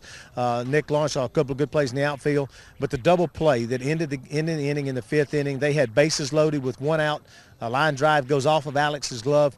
Think back through that double play and tell me about that play. At first, I was kind of scared. I saw it hit Alex's glove, and I was hoping and praying something was going to happen. But it went right back to the bag, and Nick was there to pick it up and made the good throw to first base, and Sully was there to pick it out of the dirt. So, like I said, that's just one of those things that it just shows that there's a lot of promise to these guys.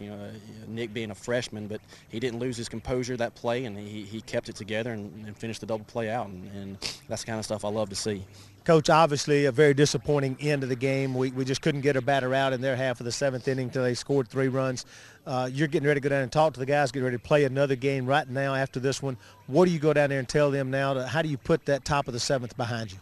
I think the biggest thing is letting them know to keep their composure on the mound. I think one of the things that killed us today was hitting guys on leadoff batters, and most of the time those guys score, and it proved right that inning, and had a couple more guys get hit that inning, and we just kind of lost it that inning, and I think Jimmy did a great job coming in and shutting them down. We just couldn't regain the lead back in the 7th inning though.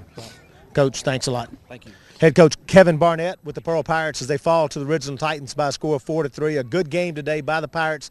Again, through 6 innings, we were leading 2-1, had exactly where we wanted it. But the problem is when you hit 4 batters and walk a batter in the top of the 7th inning of a 1-run game, you're not going to win many of those. That's something they'll have to fix, is get the ball in, make them put it in play. If they beat you, that's one thing. But when you beat yourself, which is what we did there in that top of the 7th, that's something you got to work on and got to fix.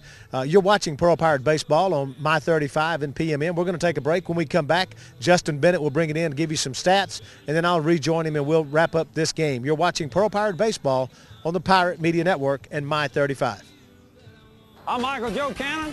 Why wait when you can get a great deal during the Nissan Now sales event going on now at Cannon Nissan? He's right. So come get your Cannon Nissan right now. This is our 3rd vehicle from Cannon Nissan, and we love every one of them. We both drive Nissans. We're a Cannon Nissan family.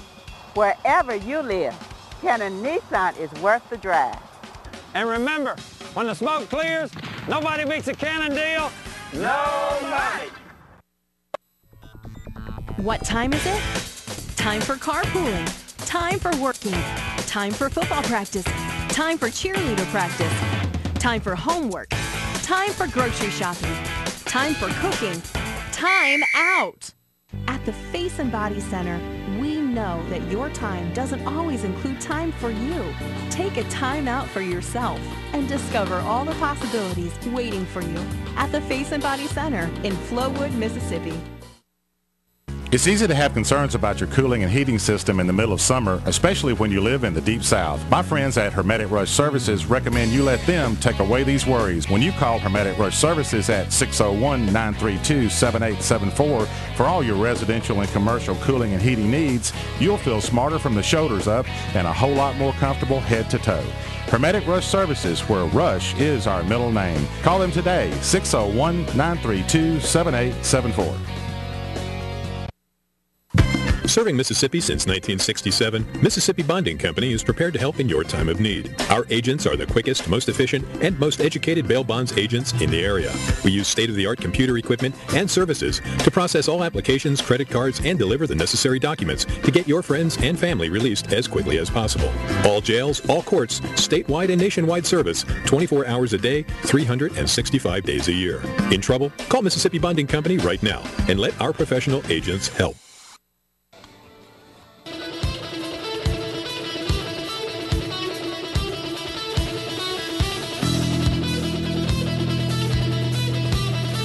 Welcome back to Pearl Pirate Baseball here on the Pirate Media Network and My 35. Pirates fall today to the hands of the Ridgeland Titans. For the Titans, they had 4 runs on 5 hits, 1 error. For the Pirates, 3 runs on 6 hits and no errors. Looking at some individual stats, first for the Ridgeland Titans, Evans was 1 for 2. He also scored a run. Twitty had 1 hit and 2 chances. Joe 1 for 2 as well. Newell 1 for 4. And Richards 1 for 4 as well. Runs scored by Williams, Ellis, Evans, Hudson for a total of 4 runs rather for the Ridgeland Titans. For the Pearl Pirates, looking at their stats, individual stats, Zach Carter was 1 for 4. Parker Thurman 1 for 4. Alex Hutton 1 for 3. Dalton Solis 1 for 2. and Sullivan was also 1 for 3. Pitching lines for the Pirates. Zach Carter went 3 innings, gave up 1 run. It was earned. He allowed 3 hits today. Alex Hutton, he went 3 innings, gave up 3 runs. All 3 of those were earned. He also gave up 2 hits. For Jimmy Boyd, he came in relief, went 1 inning, gave up no runs, no hits, but did hit a batter, and actually hit 2 batters. For the Titans, it was a one pitcher the whole night. Evans went 7 innings, gave up 3 runs. 2 of those were earned, 6 hits. 2 of those, 2 triples, walked 1, struck out 8. Final score again, Titans 4, Pirates 3. We'll be back after these messages right here on the Pirate Media Network and My 35.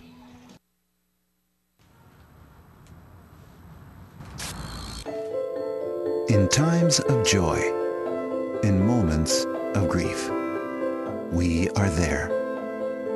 When the world looks for truth, broadcasters come through, even when all else fails. Today, with more ways than ever to experience the moments that transform our lives, Americans still choose broadcast television and radio more than all other media combined. Television and radio are still the most trusted sources for news and entertainment. And our web and social sites are among the most visited sites in our daily lives. When important moments happen, both big and small, we're the first informers to history. We are the pioneers, the innovators, the local broadcasters of radio and television, reaching more people, touching more lives.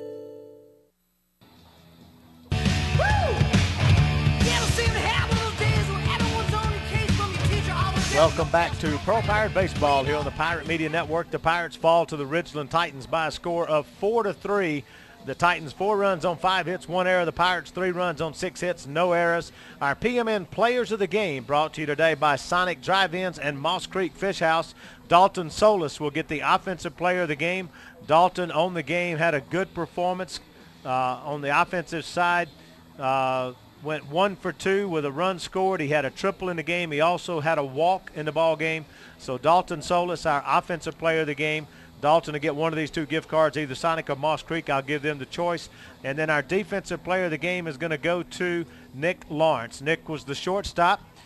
Nick had 2 putouts. He had an assist and also started that double play, or actually in the middle technically of the double play. It officially goes a 1-6-3. Right. Even though all it did with Alex was deflect off his glove.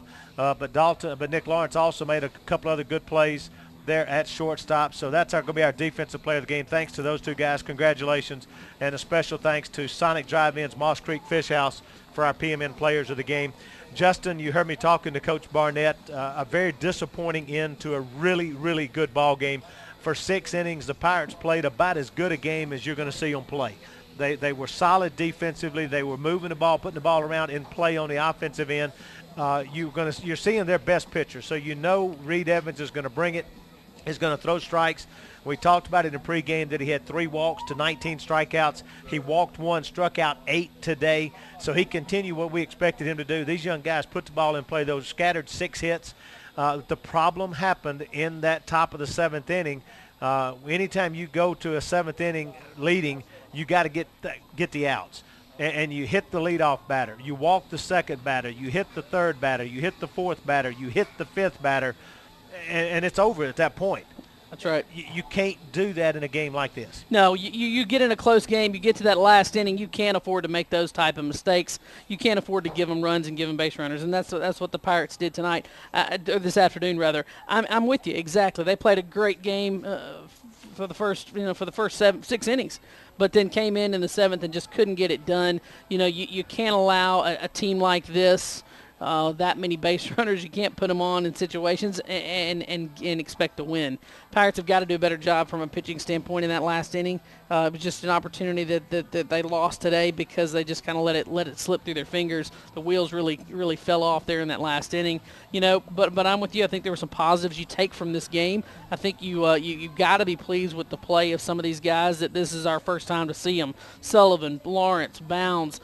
these guys that came in and did a great job today and are going to be great players here for this Pearl Pirate Ball Club. Now it's just a matter of putting a complete game together and not beating yourself. Justin, let's go back to that top of the seventh. You know, one of the things that we have the privilege of doing, if you will, is second-guessing a coach. Exactly. When Alex comes out and he hits a batter, walks a batter, hits a batter, and all of a sudden you got bases loaded. They had a mound visit. They elected to leave him in. He hits the next batter. Should he have been left in? It's easy for us to sit up here, obviously, and second guess. Absolutely. But that's what we get paid to do. That's he gets paid to coach. We get paid to second guess his decisions. Your thoughts on that? You know, if it's me, I think the visit comes a batter earlier. You know, when you got runners at first and second, that's when your visit comes in. You know, I understand letting a guy pleading his case saying, Coach, let me get the next one.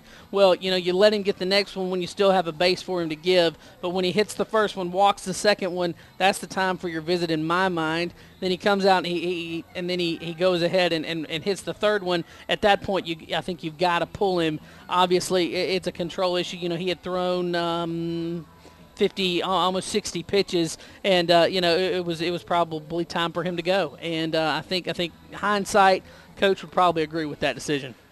You know, one of the things is it's easy for us to sit here and second guess that and think that, and but it's just one of those that I agree with you. I think you probably should have pulled him, and I'm hearing some noises in my ears. They've evidently got a mic open somewhere, but anyway. You want to you had to get him out of there. Right.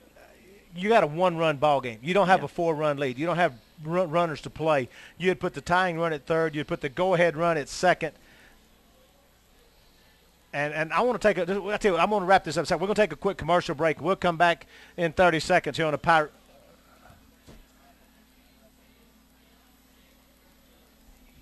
All right, folks. Thanks for watching Pearl Pirate Baseball here on the Pirate Media Network and My 35.